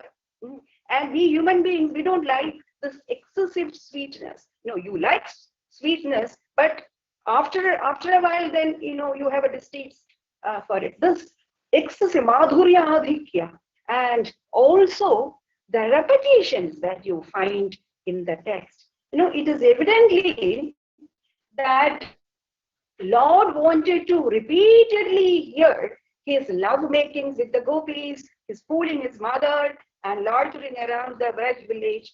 All that he wanted to repeatedly listen. That is what, particularly in the first sarga, there is a lot of repetition, and there is hardly any conceptual innovation in the first sarga, at least. But all through sweetness, madhurya is being. There are images and the is human. I'll speak about that. The interpretation would be clear. All those who are familiar with Sanskrit writing. So my inference that this work has been dictated by Lord himself has been substantiated by history as well. I'm referring to Shri Krishna Karnamritam of Vilomangalam Swami art. So my inference that this work has been built, or rather even being dictated by Lord himself, has been substantiated by history as well. Let me now take you to a bit of history, who Vilomangalam was, and then we will move on to the work as such, namely Shri Krishna Karnamritam. Historians view that Vilomangalam Swamiyar is the name for more than one saints. The first Vilomangalam, I'm speaking about Ullur particularly, who spoke about Kerala history. So the first Vilomangalam Swamiyar belonging to Naduvil Matham, Tricchur of course, lived in 8th century and was born in Shukapuram village in Kerala, that is Tricchur, and has had his samadhi being placed on the west of Sri Padmanabha Swami temple in Trivandrum, currently. And he is said to be the disciple of Sureshwara Acharya, who is the direct disciple of Shankara. The second Matham of, again, Tricchur, lived during the middle of the 14th century and was an ardent devotee of Lord Guruvayappan, born in Pannur village, again in Malabar. He is said to be the author of Shri Krishna Karnamritam, written under the pen name Leela Shuka. And for raising several temples in Kerala and also giving puja padhadis for these temples. And it is the second Swamiyar who was renowned all over India. Though Vilomangalam has a pan-Indian image, like in Rajasthan, he has moved to Rajasthan as well as to Orissa, and each locality claimed that Vilomangalam Swamiyar is theirs, and the work has been composed in that place. But nevertheless, all scholars agree that he hailed from Kerala for two reasons. First, in Shri Krishna Karnamritam, the poet mentions the little Krishna is wearing a golden necklace with tiger's nail. Kandhe kalpita pundarika nakham. This pundarika nakham, the habit of wearing pundarika nakham, is one practiced only in Kerala. And the second reason is the lavish use of Dvidiyakshara Prasa. This Dvidiyakshara Prasa is a habit of the Sanskrit, Kerala Sanskrit poets. And Of course, the Samadhi, the second Swami had Samadhi in Mathura, where he is known as the Bilu among the Mathura.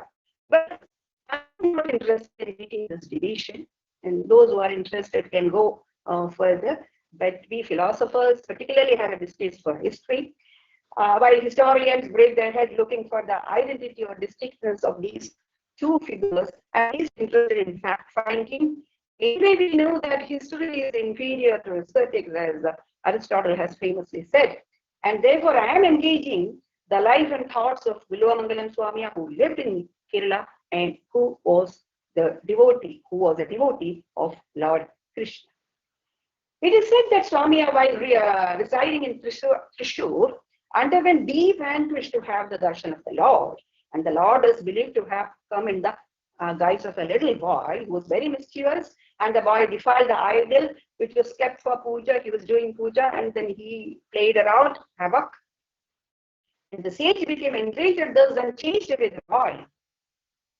And while the boy disappeared, Swami realized that it was none other than Lord himself, who, when the boy disappeared, leaving the message that now he will have to look for me only in Anantankadu, a forest called Ananta.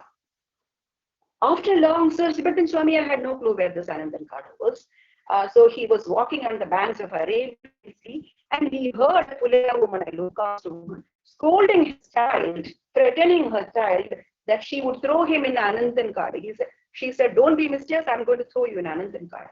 The Swami was so happy, he ran to her and then asked where this Anantankadu was. So picking up guidance from her, he walked towards the south and reached Anantankadu, where he once again had the vision of the little boy who merged into the Lupa tree which was standing in front of him. Soon the tree fell down, and there appeared a big, huge murti of Sheshashai, Anantashai. And the murti was so long, so huge. It is the Lord assumed it was of some 8 miles length. And the sage then requested the Lord to shrink to a smaller size, and he also specified the size. He said it should be thrice the length of his staff. And immediately the Lord shrank to the form of an idol that is seen at present in Sri Padmanabha Swami temple. And it seems that due to the Ilupa trees, his vision was obstructed, and he could not have a complete vision of the idol. He saw Lord in 3 parts: the Tirumukham, Tirudal, and Tripadam. So following the vision of the Lord, even today the Lord is seen in 3 parts through 3 doors. Swamiji offered rice kanji and upamanga in coconut shell to the Perumal, and subsequently, with the assistance of the reigning king and some Brahmin households, the temple was constructed and puja was undertaken. There were several anecdotes where Lord played with Swamiya and was his constant companion. I'll try to illustrate some of them. Once King Malavendra appealed to Swamiya to plead to Lord to give him darshan. So Swami had asked him to sit under the banyan tree, and the king was waiting there. Soon he could see the little Krishna running around the tree, and the excited king ran to him to hold him because he wanted to have him within his fold. The Lord objected, and he said that, "Look, Viluvamangalam has told me to give you only darshan, and that is all." And then he disappeared. The weeping king soon found a peacock feather left on his lap, and with this, it seems Manavendra structured the crown for the Krishna Natam. This is the story. Being endowed with extraordinary powers, he could visualize the murtis within the temple. Once he went to Vadakanathan temple, the temple of Lord Shiva, on a Vushchika Kartika day, and the deity was not inside. So he walked out and he saw Lord Shiva sitting on the wall, facing towards the south. And then when he approached him, he said, "I'm waiting for the Nellur Katyayani's arrival. She would take bath, and after her bath, she would get decked up and she would walk up, and I'm waiting to see her." Ever since, a puja is performed on the south wall on the Kartika of Vrishchikam every year. On an Ashtami day, again, he went to Vaikam temple, again Shiva temple, and he could not find the deity there. and he looked carefully around and he saw Lord eating lunch along with the Brahmins in the North Chittambalam. Since then, during every feast in the temple, food is served near that pillar with all dishes.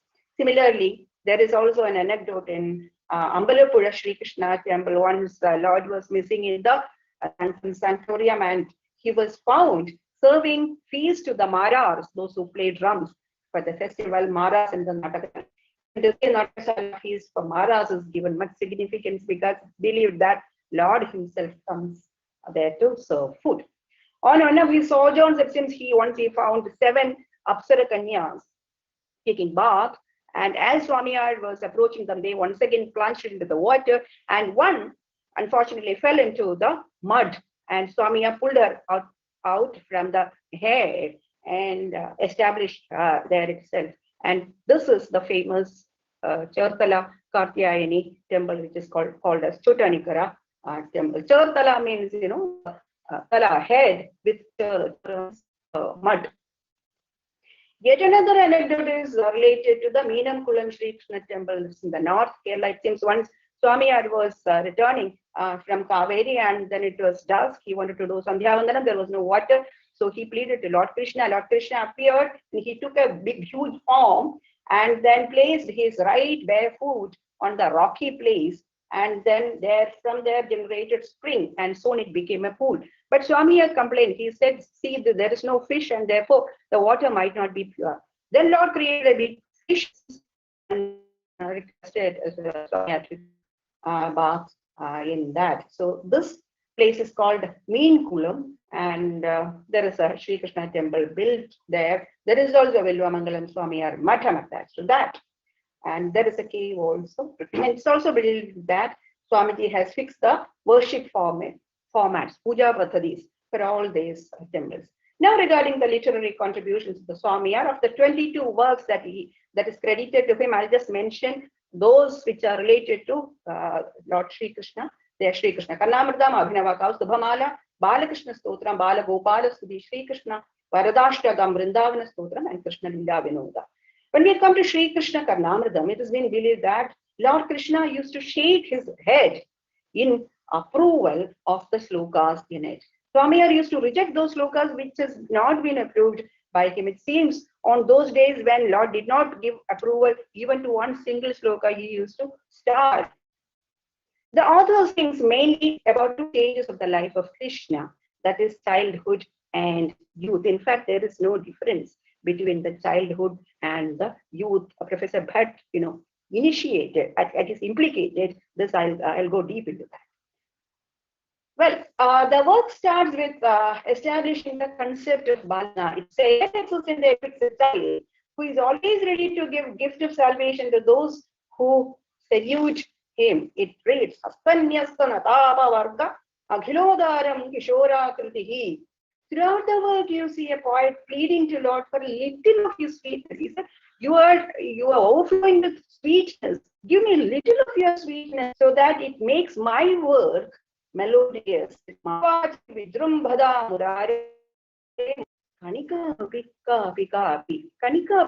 least little you give it so that this work becomes graceful. Elsewhere, you find the Swamiyar praying to Lord to make his poetic life a success. So it is a poetic life all through, and all this miracle that has happened is part and parcel of this literary exercise. He says, Vrajavadhu Nayananchala Vanchitam, the one who has been deceived by the Nayananchala, the eyes of the Vrajavadhus, Vijayata Mama Vangmaya Jividam, make my life, the poetic life, a life of success. So the work carries 300 slokas in 3 sargas, and there are several slokas in that highlights the significance of bhakti, wherein I will not go to the whole of the slokas. It just says that, see, the one who is devotional, everything comes to you automatically. The Dharma, Artha, Kama, and Moksha, everything fall in place for that person who is devoted to the Kishora Bhava of Lord. He doesn't miss out a single opportunity to hail the power of devotion for other paths of salvation. In fact, we often find him making fun of those hard, those munis who make hard stoic resistance to worldly pleasures. He says, the sages who with severe austerities undertake penance, and the Lord would make their minds weak by his flute music. Look at the boldness of the poet who says, who depicts Lord as a seducer. You know, Lord is supposed to be the redeemer, and here he is being depicted as a seducer. I'll read that. Muralirava Taralikritam Munimanasa Nalinam. Taralikritam, you know, Munimanasam has been made Taralikritam, Chapalam, by the Muralirava of the Lord. So the message is clear. Tagore said, transcendence is not transit from the world, but exhausting the world. Again, he elevates bhakti to the other methods commonly resorted by the sages. Masadam, Atmavida Purana Param Parastha Nihidam Guhaya. You know, they go sit in a cave and then meditate. But we people, Vayam, Yashoda Shishupala Lila Kadha Sudha Sindhushu Lilayamasa. But what we will do is, we will just narrate the childhood place of little Krishna and would get plunged in the ocean of this narration. Sometimes he tactfully amalgamates these two, that is the Samyama Yoga and the Bhakti. For instance, in one verse he says, except on the chest of the trees and the heart of the great sages meditating him, and know the trees of the pleasant Vrindavan, where else can you find the Lord? I can cite innumerable instances of the poetic abilities of the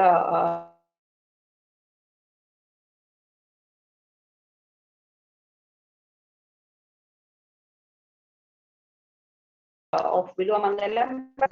Abhinavagupta has to the poet seeking its usage, and that's no wonder. I mean, that has been evident. In India, you have several such instances. And over and above Bhakti, I also would like to show that Hasya and Shringara are very well been employed by the poet. Look at an instance of Hasya. He says, those who worship the Nadha, the Lord of the ocean of milk, might think that you'll get lot of milk to drink in future, but that is not the case. In fact, they would even lose the chance of sucking their mother's milk by worshipping him. Now, what is the suggestion? The suggestion is that they will get relieved of. See, you will suck the mother's milk only if you get the birth, and if you worship the Lord, you will get over the birth death cycle itself. That is the suggestion. Through Hasya, it is presented. He has also shown surprise that Lord's choice of being happy during service, household services to Gopavadhus, rather than obliging to those Brahmins who perform yajnas, austerities, and other forms of yoga to realize him. Very often, Lord, in Kaishora Vesha, this has been referred by Professor, but I would like to go deeper into it. Very often, in the first Sarga, particularly Vilomangalam, refers the Kishora, the little lad, as one, and has been depicted as one enjoying the love making of the Gopavadhus. Here we must know that the Lord in Kaishora Vesha is not a Kishora, lad in the true sense of the term. In the first Sarga, more than Vatsalya, it is Shringara that has been engaged. Of course, in the second and the third, there are the depictions which it brings in the Vatsalya Bhava in you. Evidently, as we know, the Bala Leela is smeared with the paradox of the activities of a child who is not a child. One is surprised by the odd combination of the description of a child who walks in the streets of Vraja with Vrajabhumi with his anklets making sound. That's little lad. But the same child also has been described as one who has been tightly embraced by the Gopa Pranayinis. Gopa Pranayini Bhujayantritam. That has been how it has been described. Elsewhere he says, the form of Krishna as a child is tinged with passion. Shrinkara Sankalita Shita Kaishora Vesham. This is the paradox. Kaishora Vesham, he is a little lad, but then it is Shrinkara Sankalita. So, thus, let me address this riddle. Kaishora Veshe Shrinkaraha Kadham Bhaved. This is the paradox. In little lad, how can the Shrinkara emerge at all? The answer is at once simple but complex. Here you have a child who is at once the object of Vatsalya and Prema.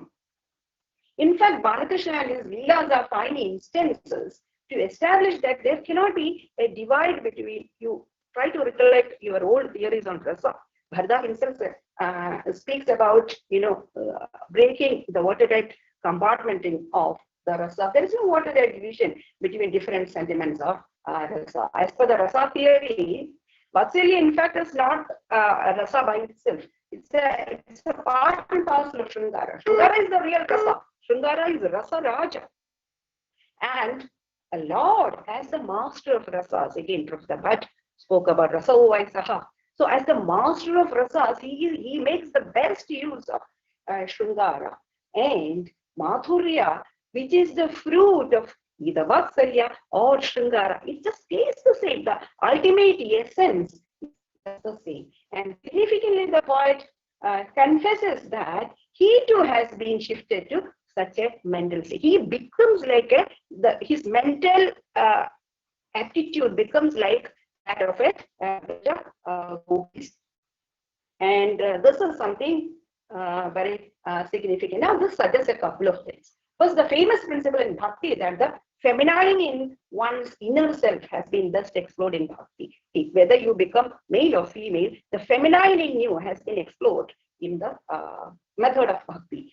And this has several privileges. By expanding the feminine, the self turns inward, the rational activities are slowed down, empathy gets generated, and most important, one easily surrenders to the Lord, surrendering all individualities, egos, retaining only those tools to enjoy the bliss generated in his company. So, in your conceptual apparatus, you retain only that tool, and the rest is being surrendered. So, this common tactic employed by most bhakti saints has been very efficiently used by Vilomangala Swami. Swami is pretty aware that one will have to shed away the ties of earthly relations, but his aesthetic self, he has an aesthetic self that is quite unwilling to undertake austerities for it, and therefore he pleads to the Lord that till he gets out of the ties of his life, let Lord's face be the single attachment. In Bhagavad Gita also, Lord Krishna says that, see, getting over attachment is a hard thing.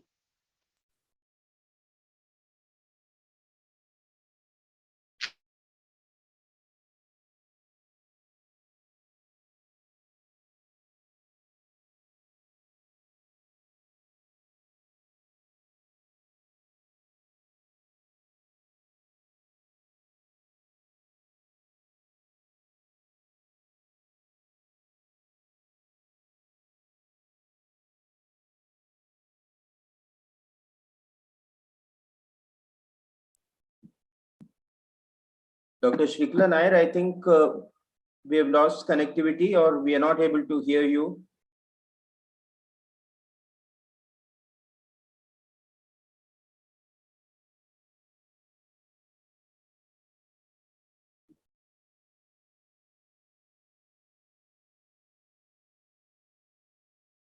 Mahesh, can you just contact Shrikala and find out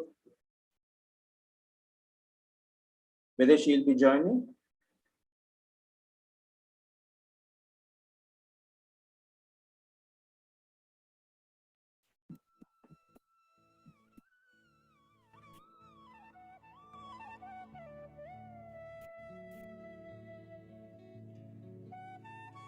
I think we'll just wait for a minute.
Okay, then I think Shrikla Nayad has some connectivity issues. I think power has gone. She just called to say that she is unable to log in now.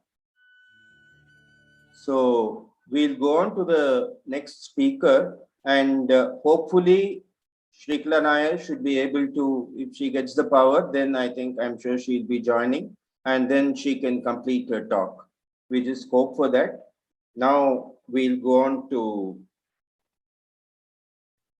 the next item on the agenda.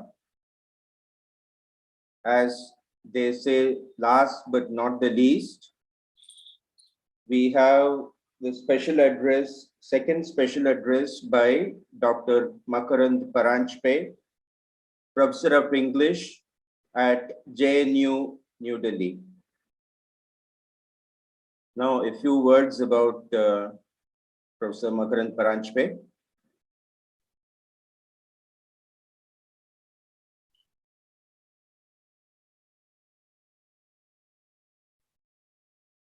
Dr. Makarand R. Paranchpe has been Professor of English at Jawaharlal Nehru University, New Delhi for over 21 years. He also served as Director, Indian Institute of Advanced Studies, Shimla. Earlier, he taught at IIT Delhi and the Central University of Hyderabad.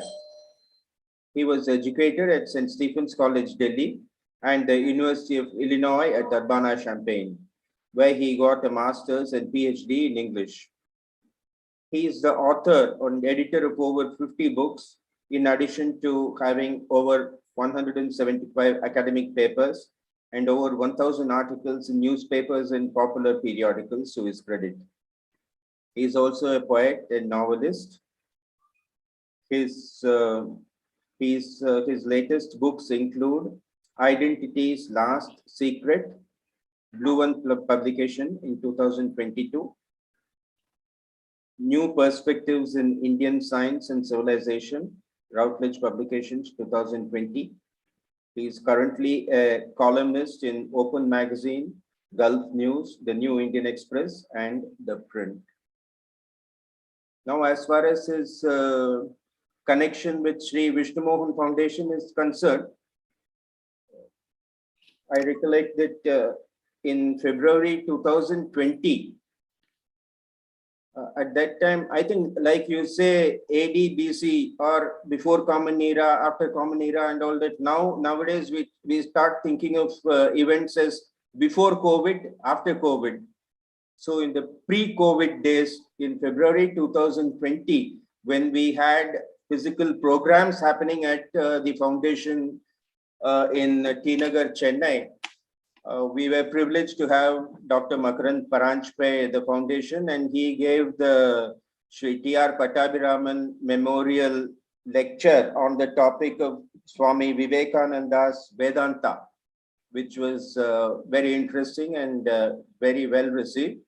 And this talk was followed, I'm very happy to say that this talk was followed by the book launch of his book titled Swami Vivekananda, Hinduism and India's Road to Modernity. I am happy that this book launch also happened in Shri Vishnu Mohan Foundation. So it's nice to have Professor Makarand Paranchpe back in the foundation for this talk. And we are very eager to listen to what you have to say on this topic of Balakrishna. Over to you, Professor Makarand Paranchpe. Thank you so much, Shri Padmanabhanji, the chairman of our session. My pranams to Swami Jnanananda ji. Though I never had the privilege of having a darshan, I think that Swami Hari Prasad ji is a living embodiment of her grace. So I'm very blessed to have met him and have received his, what should I say, invitation for this conference. It's very humbling indeed to be amongst such stalwarts. I want to convey my respects to Professor Bhatt, Professor Sinha, who are probably not here with us, Professor C.T. Indra ji, Dr. Bhagesh Jha Sahab, many eminent people, and Mahesh ji, who has been helping in this event right from the beginning. Thank you, Swamiji, for inviting me to this conference. I think that it has given me an opportunity to think about some of these topics, especially what constitutes Krishnanubhava, as you said. And I think one of the most interesting things to reflect on, to think on, to meditate upon is, what does it mean when Swami Gyanananda ji said, the smaller the Krishna, the greater the power? I think this is something that we should, think about very deeply. Let me tell you, offhand what the topic of my talk is going to be. It's called Balakrishna and Miraculous Grace, the History and Politics of Vatsalya Bhakti. So before I start talking about this topic, I want to once again thank Swamiji, because it's only because I was invited to this conference that I started reading the Harivamsha, especially the crucial chapters which concern the stories of Balakrishna.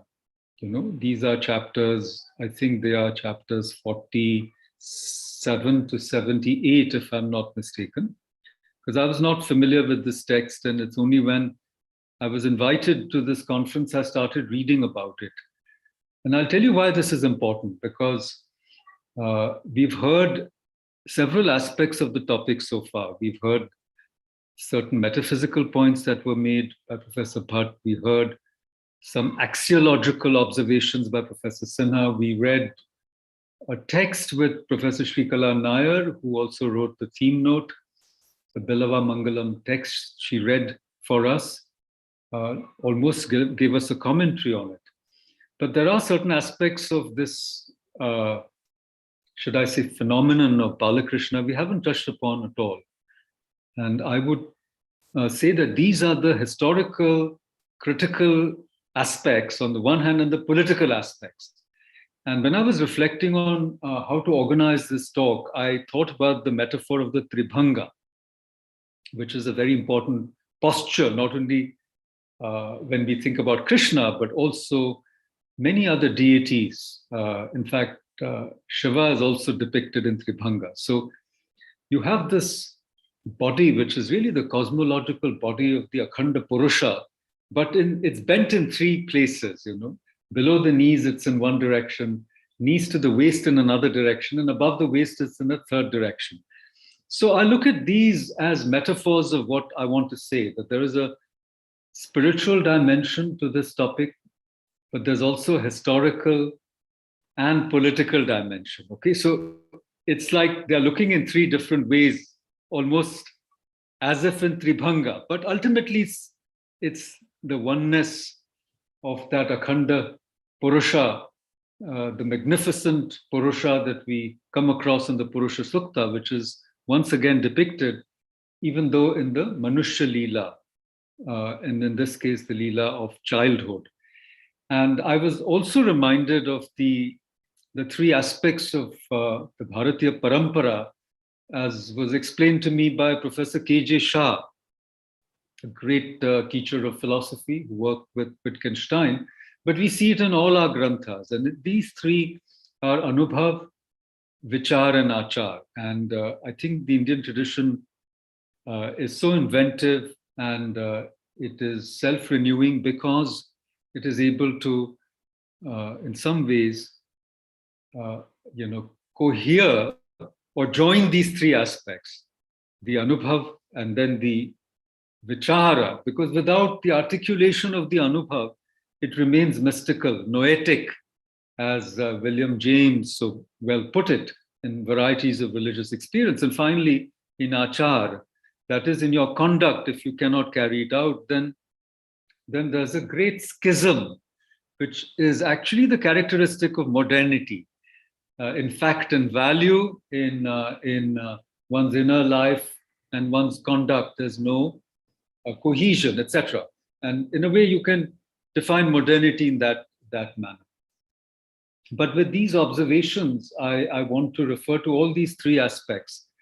The aspect of the Anubhava of Balakrishna, the historical critical method to try to understand Balakrishna, and finally the political significance of this phenomenon that we are talking about.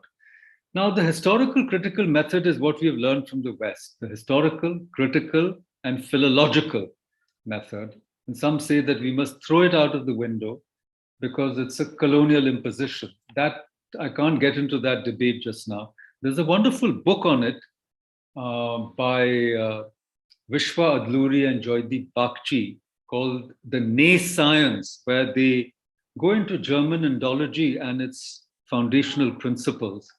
For me, Sri Aurobindo is a great model in Secret of the Veda. He does not throw this method overboard, the historical critical method, which is very important, which is very necessary, because if you want to understand any phenomenon in India, you can't throw that method completely overboard. And yet, if you confine yourself only to the historical critical method, what happens to spiritual experience? What happens to metaphysical issues? What happens to the deeper symbolism? And so you have in Sri Aurobindo a model where he has the Nirukta, Vyaska, and then he has the commentary of Sayana. He includes the philology and the anthropology of Max Muller and others, and then comes up with his own interpretation, which is quite unique. So we can learn a lot from Sri Aurobindo in terms of how to ground our own hermeneutics in today's time. So taking a leaf out of his book, I wanted to refer to this question of Balakrishna because this posed a very interesting problem to the early Indologists. Because they said, how did the Krishna of the Mahabharata, which they dated prior to the Bhagavad Puran and the Harivamsha, the Krishna of the Bhagavad Gita, how did he suddenly become Balakrishna, whose sports and leelas are worshipped and celebrated all over India? So this was a conundrum that occupied them. And some said that this was a revolution in Krishna Bhakti, in Bhagavata Dharma, which became in a way the great Dharma of at least North India, but as I shall argue later when I talk about the politics of Balakrishna, it was a great uniting factor between North India and South India.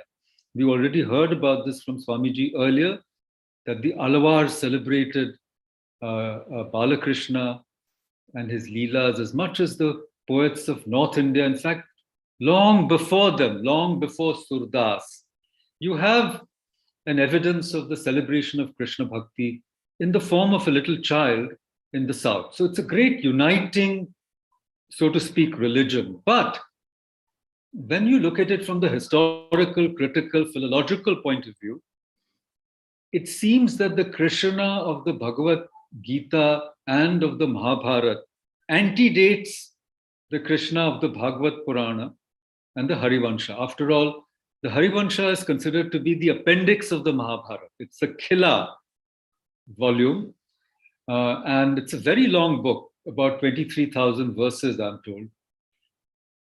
And that is where, for the first time in chapters 47 to 78, you get the reference to Balakrishna. Okay, and I read those chapters thanks to the invitation to this conference. And then these chapters are elaborated in the Bhagavad Puran with further additions. But what we see in the Harivansha is not denied. It's not annulled. It's not abrogated, but much more is added. Anyhow, so the early thinkers on this topic, 1908, there was a Indologist called Kennedy, and he gave the theory that this is because of Christianity. See, Christianity celebrates the baby Jesus, and Jesus and Madonna become, the standard objects of worship, certainly in the Roman Catholic world. And, you take an icon like this of Balakrishna with Yashoda, it really reminds you of the picture of the Madonna and Jesus, isn't it? And so there was a theory that the worship of the baby Krishna came to India from the Middle East, and the people who brought it were the Gujars, the tribes who emigrated, and the Abhiras. Okay, and this theory went on for some time until Keith himself repudiated it. And there were other repudiations which were more authentic, because you know that the story of Krishna is referred to not only in Patanjali's Mahabhashya, which comes before the birth of Jesus, but also in Panini. And there is evidence in Mahabharata as well, in the Shishupala Vadha chapter, where Shishupala mocks Krishna, and I have the passage somewhere, let me see if I can find it, where he is mocked. Shishupala mocks him he says that, is this why, you magician, you trickster, is this why you have been considered an avatar? On the basis of such flimsy evidence, you killed a bird called Putana, you lifted up an ant hill, and you called it Govardhan, and you killed a horse, Keshi, and an elephant. So this mocking reference is found in the Mahabharata, although those verses are disputed. It's not possibly in the Suktankar critical edition of the Mahabharata, doesn't possibly have this reference. But the whole point that is being made is that the worship of Krishna as a child antedates or goes long before the birth of Jesus. So thinking that Christianity is the source. And this work was done by Charlotte Vaudeville at Sorbonne.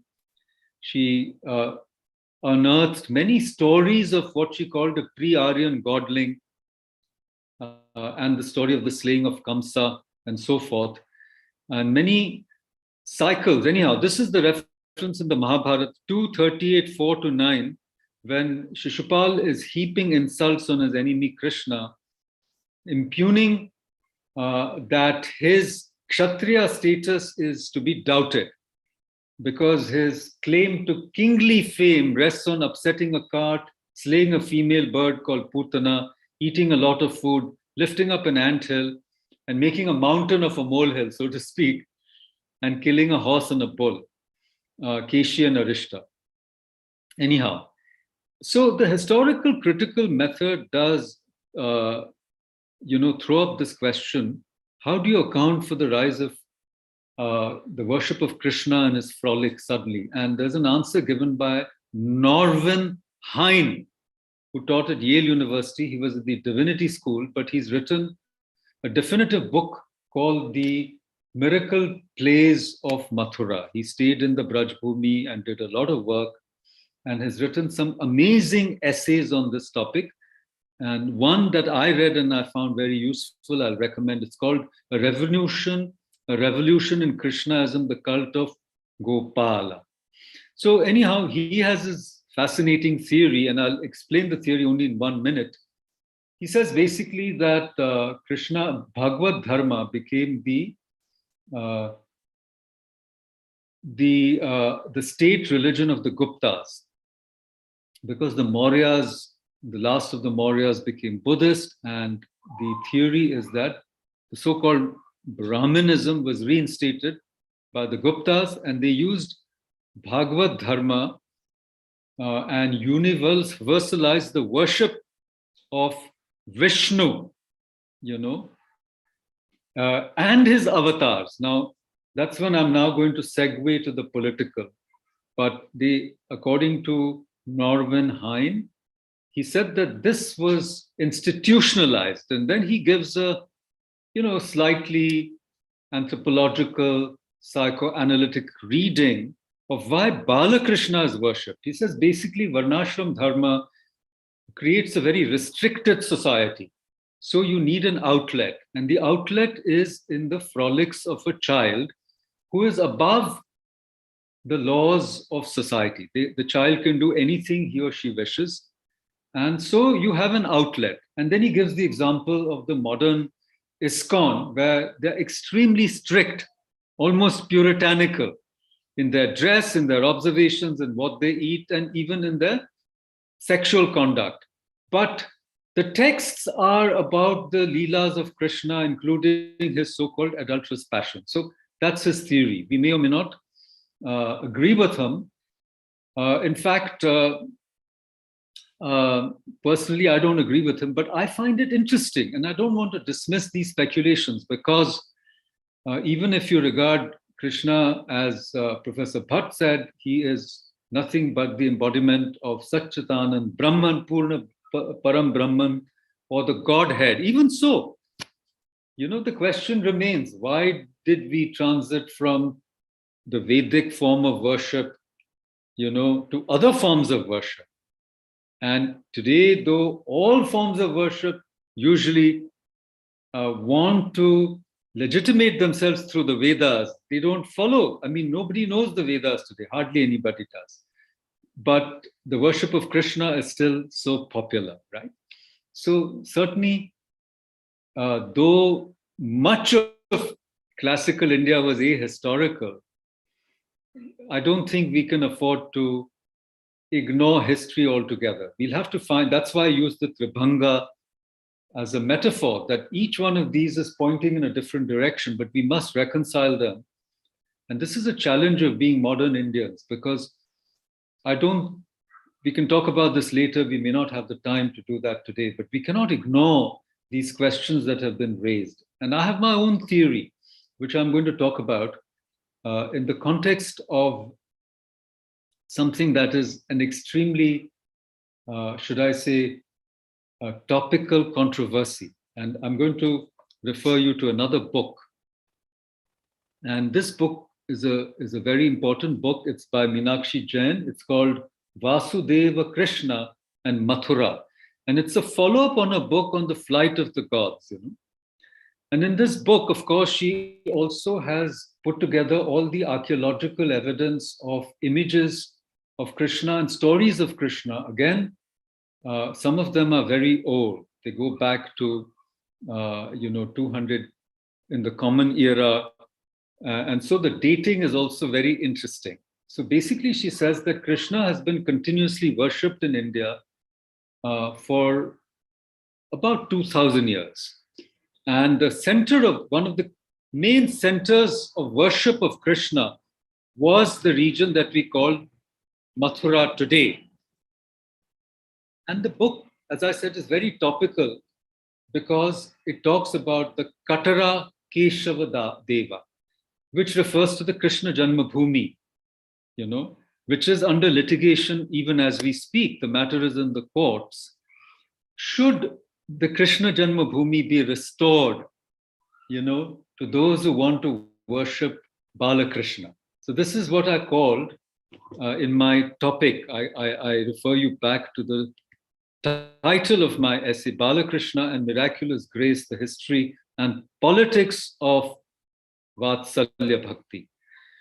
So in response to the question, why did Bhagavad Dharma become the state religion? My theory is that it is the avatars of Vishnu which give us an opportunity, because we refer to the verse in the Bhagavad Gita, Yada Yada Dharmasya Glanir Bhavati Bharata, the reappearance of the Lord to protect his devotees. And I refer you to the quotation or the comment that Swamiji made at the beginning in his benedictory address. After the slaying of Kalia, the folks, the simple Gopas of Rajbhumi are enthralled, awestruck, full of adbhuta rasa at the feats, at these feats of their own familiar friend and fellow cowherd. And they say, who are you? And he says to them, all of you think that I am terrible in valor. That is not how you should think of me. I am your kith and relative. However, if you really wish to hear the truth, wait for an appropriate time. So wait for an appropriate time. It is then that you will be able to hear about me and see my true nature. If you now take pride in your relative being like a god in his radiance, you have shown me your favors. What is the need to know anything more? In other words, the Lord in his form as Vishnu reappearing again and again when we are under threat, whether the threat is ecological, when part of the Yamuna, the pond, becomes poisonous because of Kalya, whether it is because of inclement weather, or should I say the wrath of Indra, who then surrenders and bows to Krishna in the Harivamsha and says, a portion of mine will be born as Arjuna, your companion, and you'll have to defeat these Kauravas and so forth. So whether it is a natural calamity, whether it is nuclear or radioactive waste, or whether it is a series of invasions, the Lord has promised that he will be here to protect us in his different avatars. And that is why Bhagavad Dharma becomes the state religion in North India. And if you look at the history of medieval India, where we succumbed to invasion after invasion, the Lord as Rama came back to protect us. The Lord as Krishna came back to protect us. And the restoration of these sites which are sacred to our civilization and predate the idea of secular India. The restoration of these sites is a matter of great importance if you want this culture to reunite and not have a schizophrenic existence, to reunite with its ancient past without denying its immediate and post-independence present, okay? So we have to, this is like your Tribhanga, the ancient past, the medieval times, as well as British colonialism and present India have all to be combined if we have to have a self-realization or self-recognition and to understand for this civilization to manifest itself in its full potency. And so it is the same Vishnu who reincarnates or appears as possibly as Guru Gobind Singh or Swami, of Ramakrishna Paramhamsa to fight British imperialism, materialism, and the destruction. A whole civilization in Kali Yuga going towards Kamini Kanchana. So it is the Bhagavad Dharma in its various forms where the Lord has promised that he will reincarnate again and again to save his flock. And this gives us a message of hope that the Lord is our friend, as in the Bhagavad Gita, not somebody as we were told by Professor Bhatt, he's both transcendent and immanent. The presence of Krishna in our midst, when we need him, when we call on to him, was a source of great hope. You know, when Vrindavan was made right between Agra and Delhi, the two imperial capitals, when there was not a single standing temple in North India, what a miracle of grace that was, and also a miracle of great diplomacy of Chaitanya Mahaprabhu.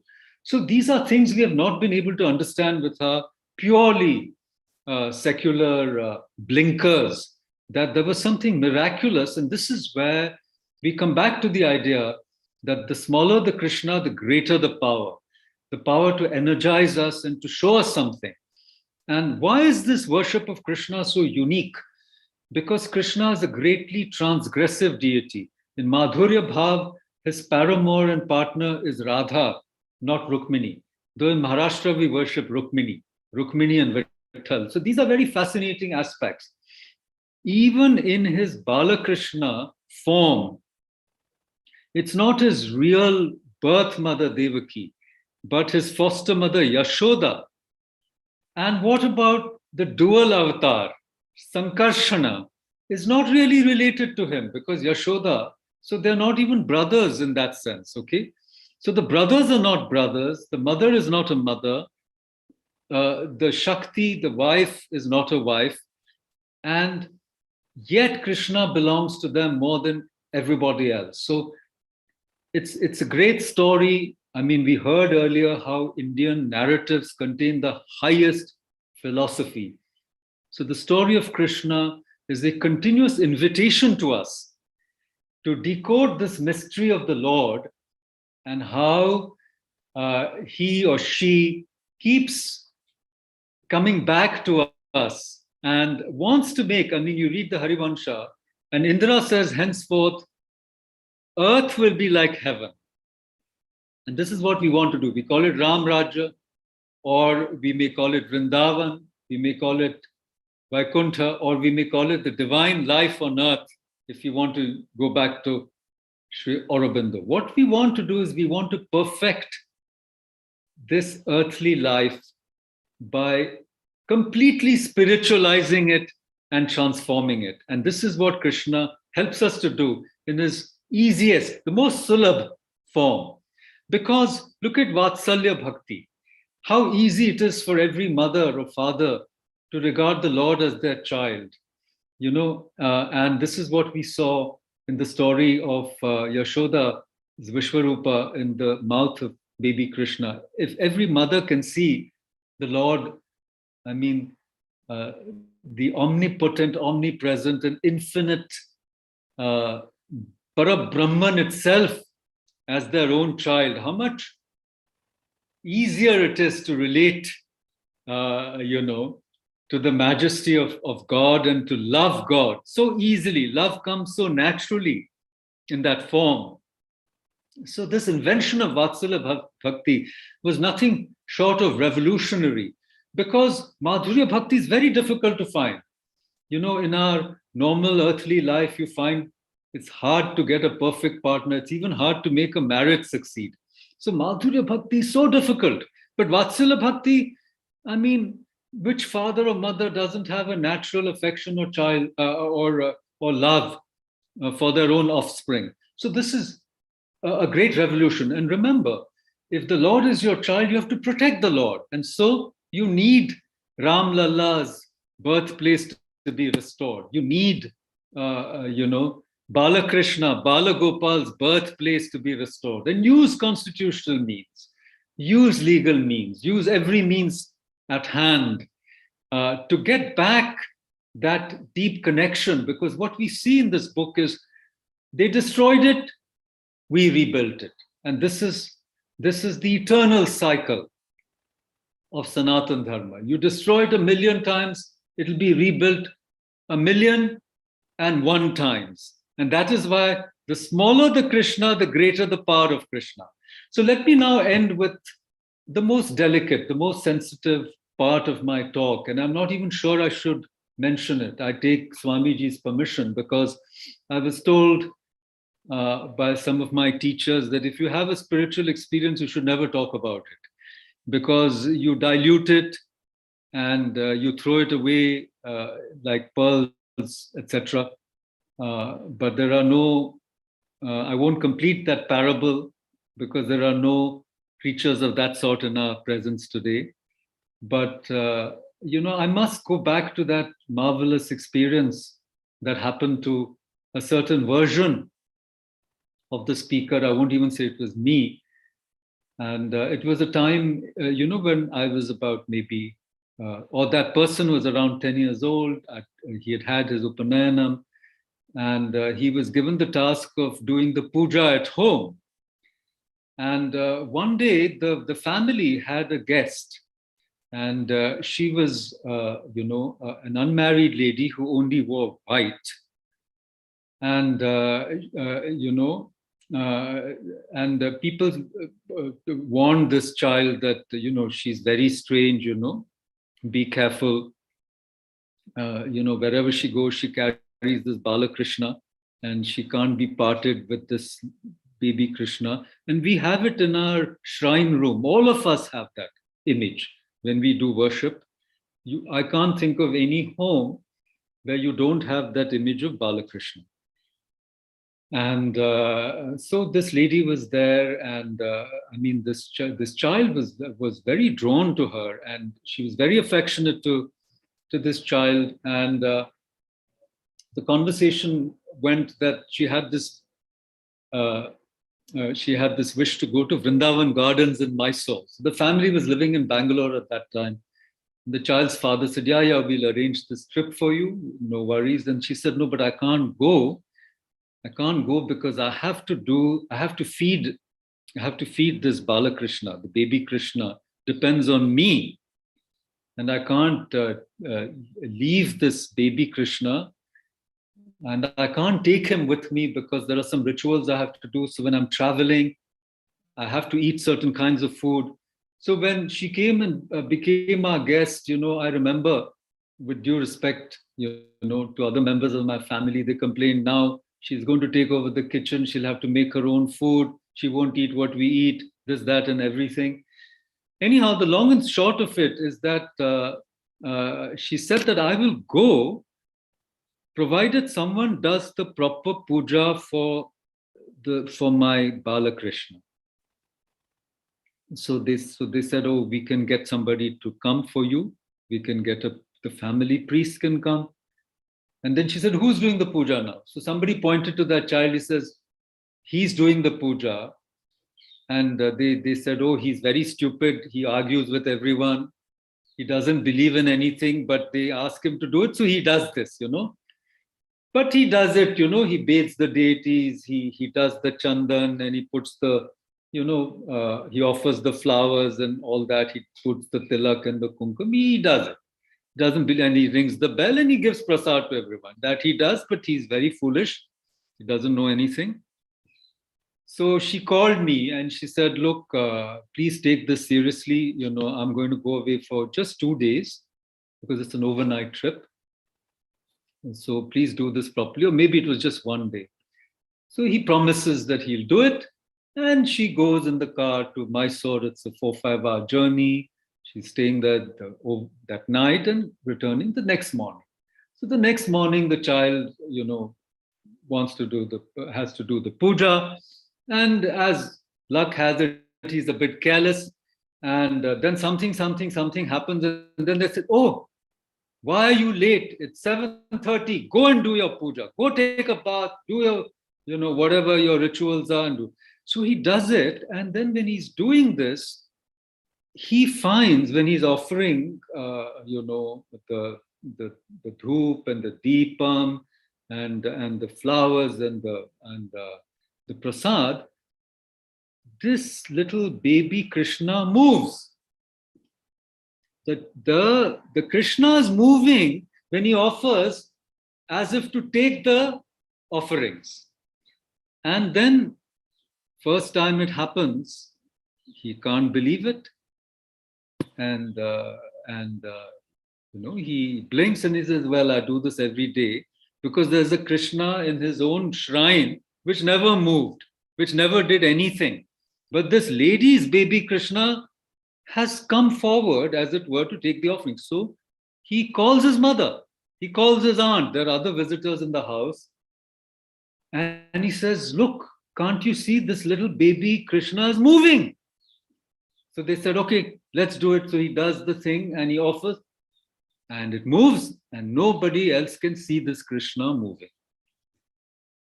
Anyhow, the worship is over. Then this lady comes back and the next morning, he goes to her and says, you must be a magician. So she said, look, what happened? So he said that, all these days I'm doing the puja and nothing happened, but your baby Krishna, that little baby Krishna is alive. He moved. When I made the offering, he moved. And she just put her mouth, her fingers, her hands over my mouth, and she started weeping. And she said, people think I'm crazy, but this is the Krishna who has shown himself to me. And obviously I can't have a normal life. I can't be like anybody else. And no one understands my life and they think I'm a crazy person. And then I said to her, I said, how is it that I saw it and nobody else could see it? So she said, well, your mind is not yet corrupted. That's why you could see it. And after some time, you won't be able to see him, but maybe later he may come back to you. So I think that all of our traditions are based on Anubhav, Vichar, and Achar.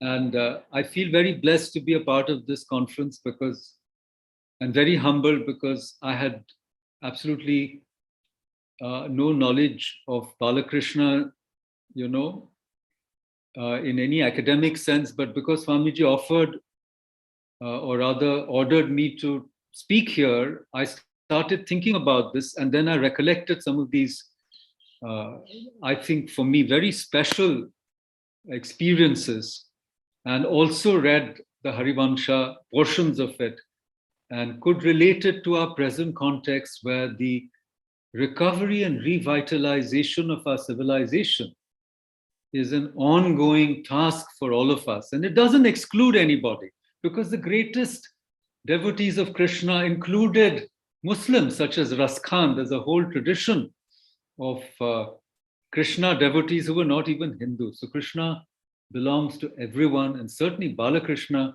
belongs to all of those of us who have been privileged to be parents. And this is the form of worship which is suitable to Kali Yuga as well. And so with these words, I once again offer my pranams and gratitude. And I hope that the series called Krishna Anubhava takes us onward to this great recovery of our civilization, which is what the purpose of Mahavishnu as the protector of Sanatan Dharma reminds us is our duty as present day Arjunas. Thank you so much. Thank you.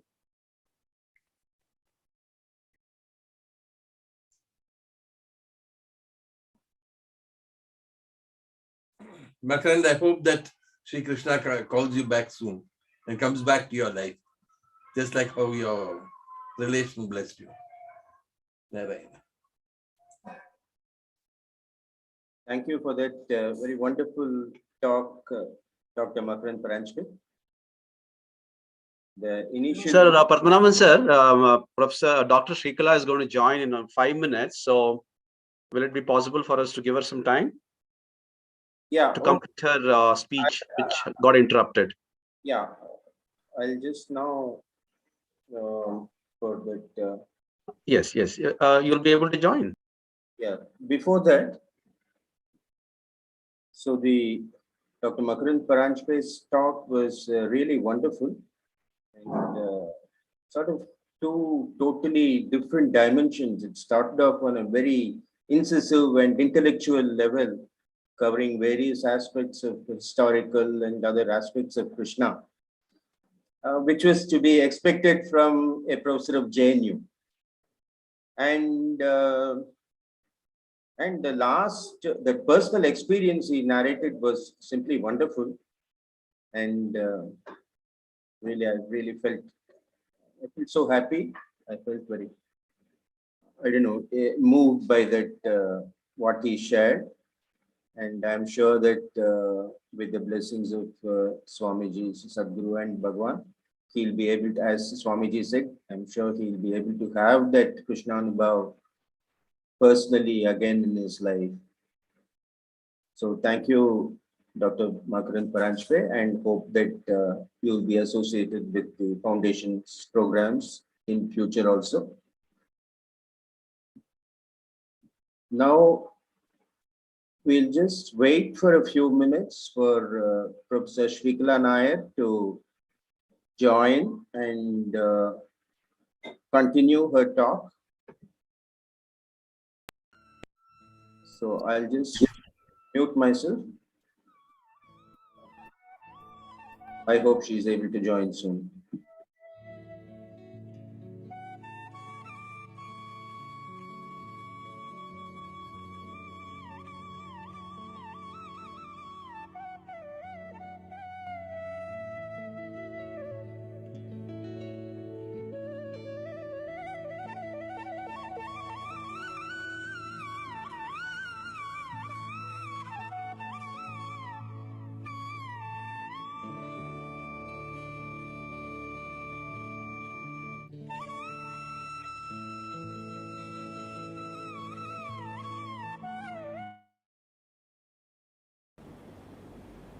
Narayana, Narayana, Narayana.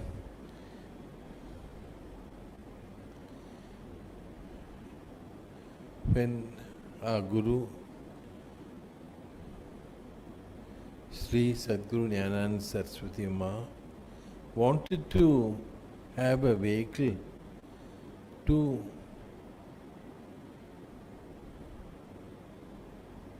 further the teachings which she gave us, she first founded the Sri Jnana Dvaita Pidam. Pidam is the receptacle, the base of, and Jnana and Dvaita and Shri, righteousness, Dharma, auspiciousness all came together as the base of this organization. Then later it was found necessary that we needed to spread Sadhguru's teachings to make more and more people know about her, hear about her, and understand her teachings. So we founded Sri Vishnu Mohan Foundation after that disciple who was no more physically with us, but whose spirit guides us and who was very devoted to her Sadhguru Ma. So we created the Vishnu Mohan Foundation, and Vishnu Mohan Foundation went to all aspects of human life, whether it is the message of Shri Krishna, Shri Sadhguru Ma went out through the Krishna festival, which was dance, through dance, music and pravachanam, that is religious discourses. The message was taken through the mode of discussion and during Chidagni, the fire of consciousness festival, and finally also through a series of seminars. The first one was called Tarati Shokam Atmavit. The person who knows the self crosses over sorrow. A program on grief management, how grief is always with us and how do we cross over grief. So that was the first one. And likewise, all the seminars are on one side academic, the other side also devoted to the practice of spiritual life, to growth, of the spiritual aspect of human nature. The greatest of these is the Peace and Reconciliation Conference, which is held every year.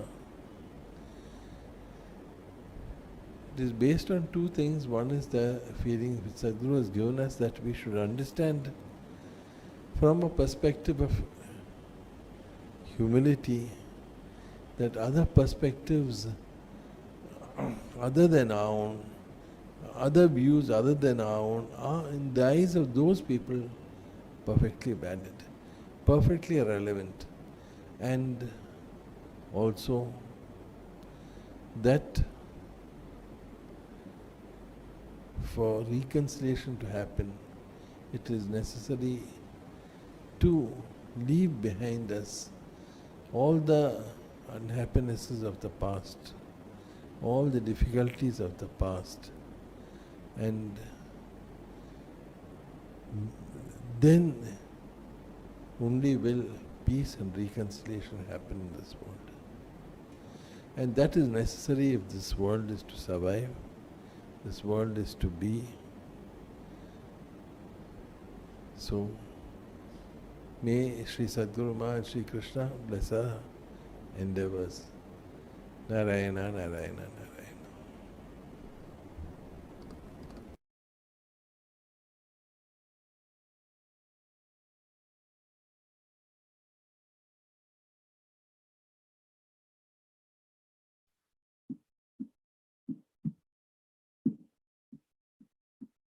Yeah, that is a short video which was played. Padmanabhan sir, can I complete now or? Just a minute. Yeah, that video was a short filler video that was played. And till Dr. Shrikala Nair rejoined us. So now that Dr. Shrikala has come back, now I request her to complete her talk now. Over to Dr. Shrikala. Thank you so much to the organizers. I never expected this. In fact, the charm of presenting has gone, but nevertheless, I'll try to complete the show as Mahesh and Padmanabhan, both of them have requested. So we were, in fact, I forgot what we were saying. So coming back to the text, Shri Krishna Karnamritam, in the introductory part, we find the poet slipping onto a deep anguish and yearning for the darshan of the Lord. Often we find the poet, yearning for it. When will I be able to see the boy who plays the nectar-like sweet compositions in his flute? Is a question that you repeatedly hear in the first sarga. And this evidence is that the poet did not have the darshan at the initial stages of his writing. And this deep longing for his vision is visible throughout. He says, I wish that I see the prettiest of the three worlds. Drishyasam tribhuvana sundaram mahastam. The very thought of Lord's face makes his mind weak. He says, ha handa, you just have to read it. It's the spontaneous poetic expression. Ha handa, mano dhunodi. He says, my mind is trembling. Mano dhunodi. One gets a clear picture of the poetic anguish here. So when we come towards the close of the first sarga, in fact, in the 97th shloka, we see the poet expressing his joy of the sight of the Lord. Here it is clear that he has had the vision of the Lord. And he says, oh Lord, why is it that you, who is not visible for the great scholars of the Shastras and Upanishads and are great due to their great minds, but appear in front of my ordinary eyes and are staying there for long for no reason? And he is surprised why Lord is so happy with him, who has not been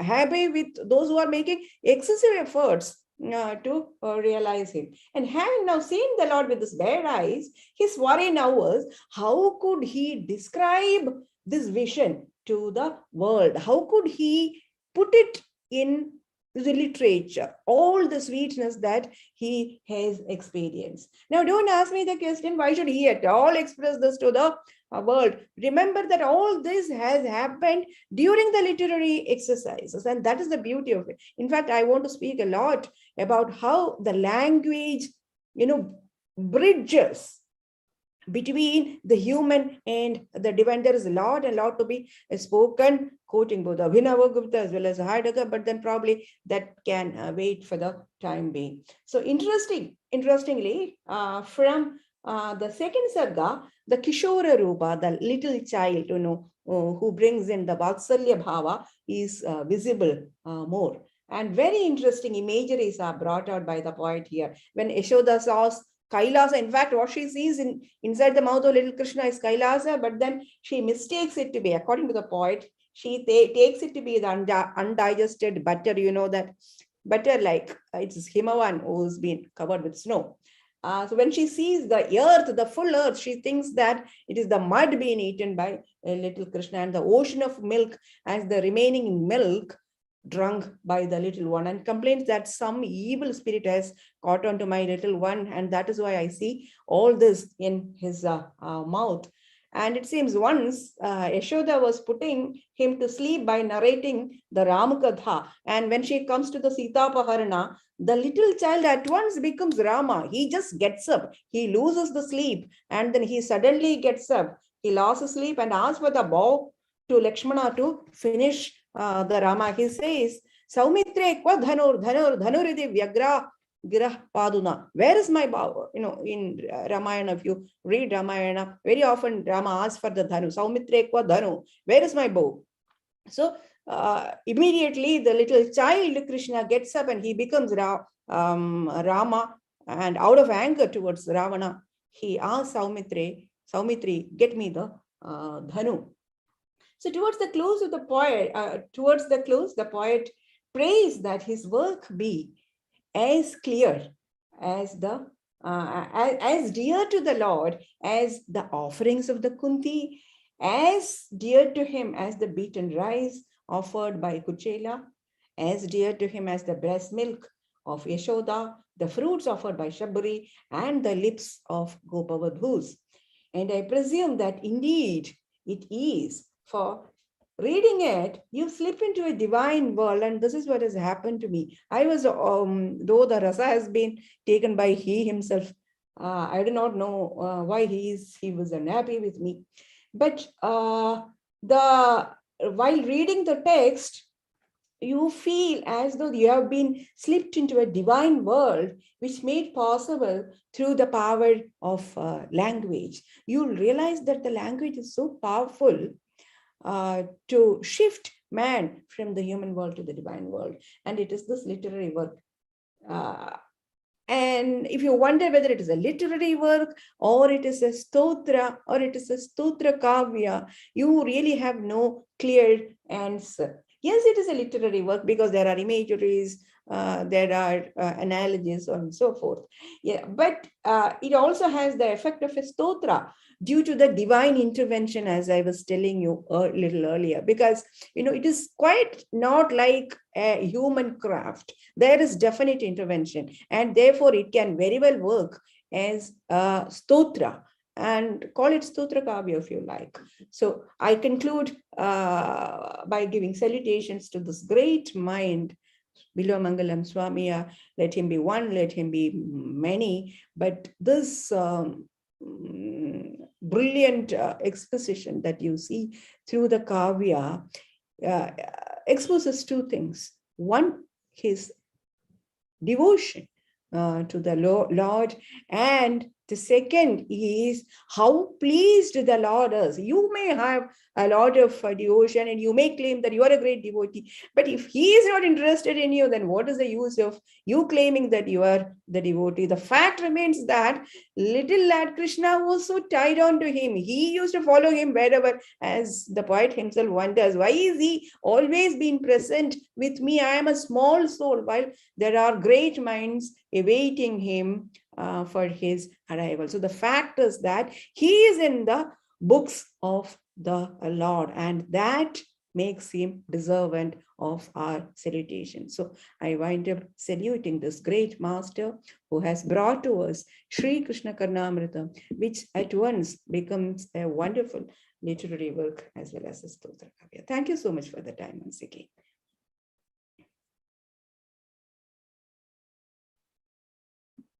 Thank you. Thank you very much, Dr. Shrikala. I think though there was a small disruption, I don't think the charm of your talk was lost at all. Yes, I was only wondering that it's just in the nick of time you could join. I was just wondering whether I should propose a vote of thanks. Good, it's God's grace, Sadhguru's grace that you were able to join us and complete your talk as scheduled. It was so nice. We all know that Shrikala Nair is a professor of philosophy, but first and foremost, she is a great bhakta of Lord Krishna, especially Lord Krishna of Guruvayur. And so it's only natural that her talk is full of anecdotes about the temples of Lord Krishna and the saints connected with Lord Krishna in Kerala, and also all those wonderful expositions on the Shri Krishna Karnamritam. Thank you very much. Now, we come to the end of today's program. The last item will be the vote of thanks. I'll be proposing the vote of thanks. On behalf of Shri Vishnu Mohan Foundation and Shri Jnana Advaita Peetham, I express my sincere gratitude to Professor Ramesh Chandra Sinha, Chairman, ICPR, for delivering the inaugural address in spite of his very busy schedule. As always, he has been a source of great support to the foundation. Thank you very much, Professor.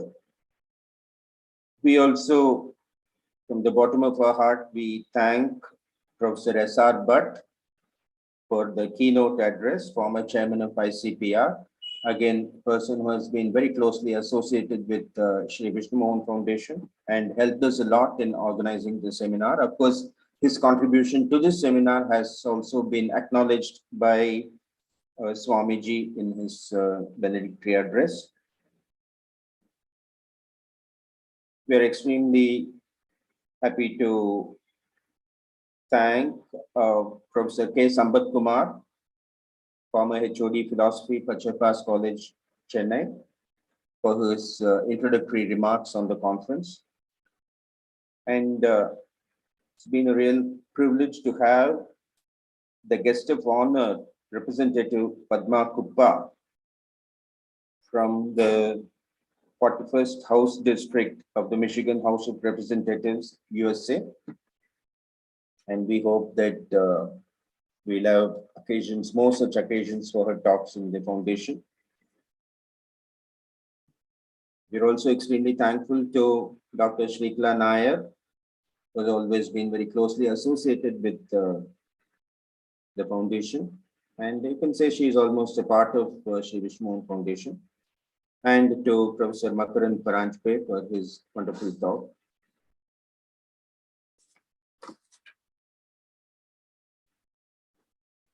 We thank Swami Shri Hari Prasad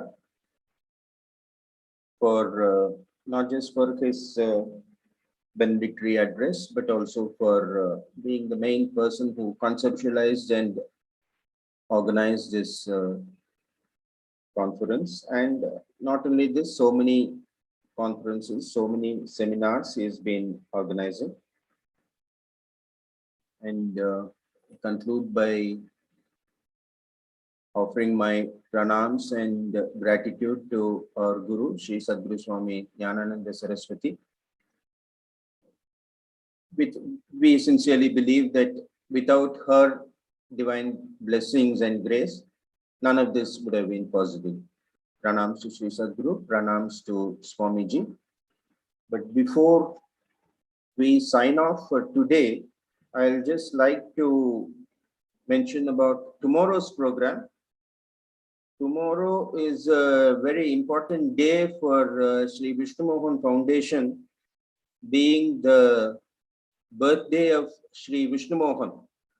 It is the 65th Jayanti, 65th birth anniversary as per English calendar of Shri Vishnu Mohan, after whom the foundation is named.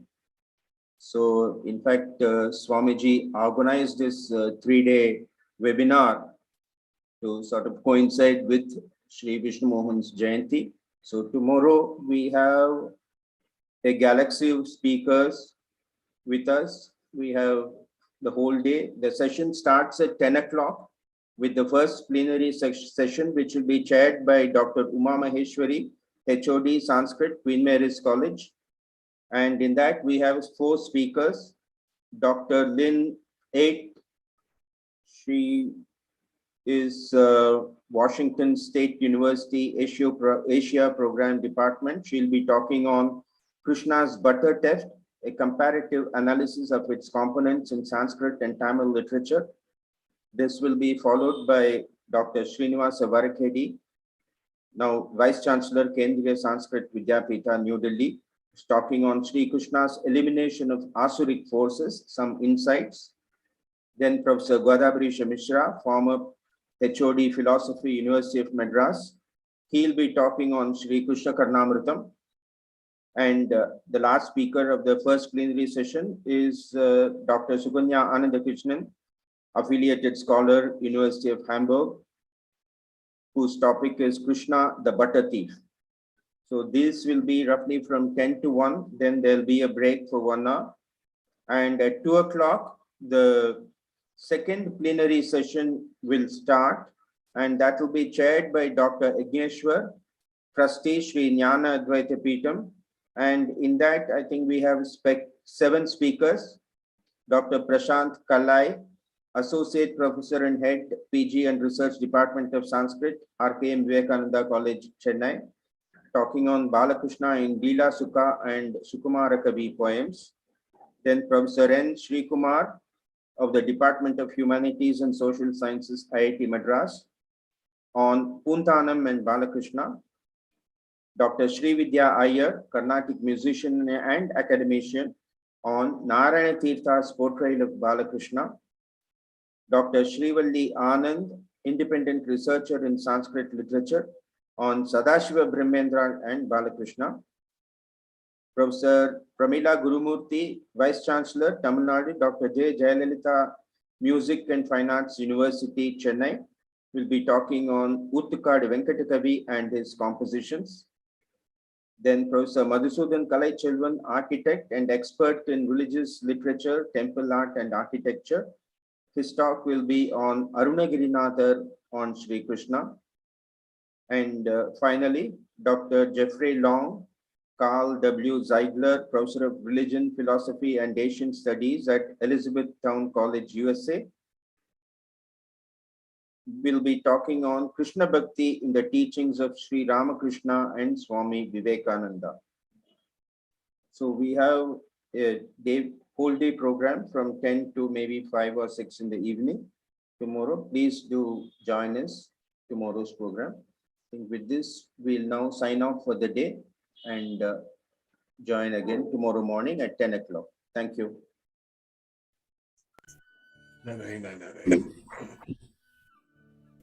Pranam to Shri Sadguru, Pranam to Swamiji. Host me, please, end the session.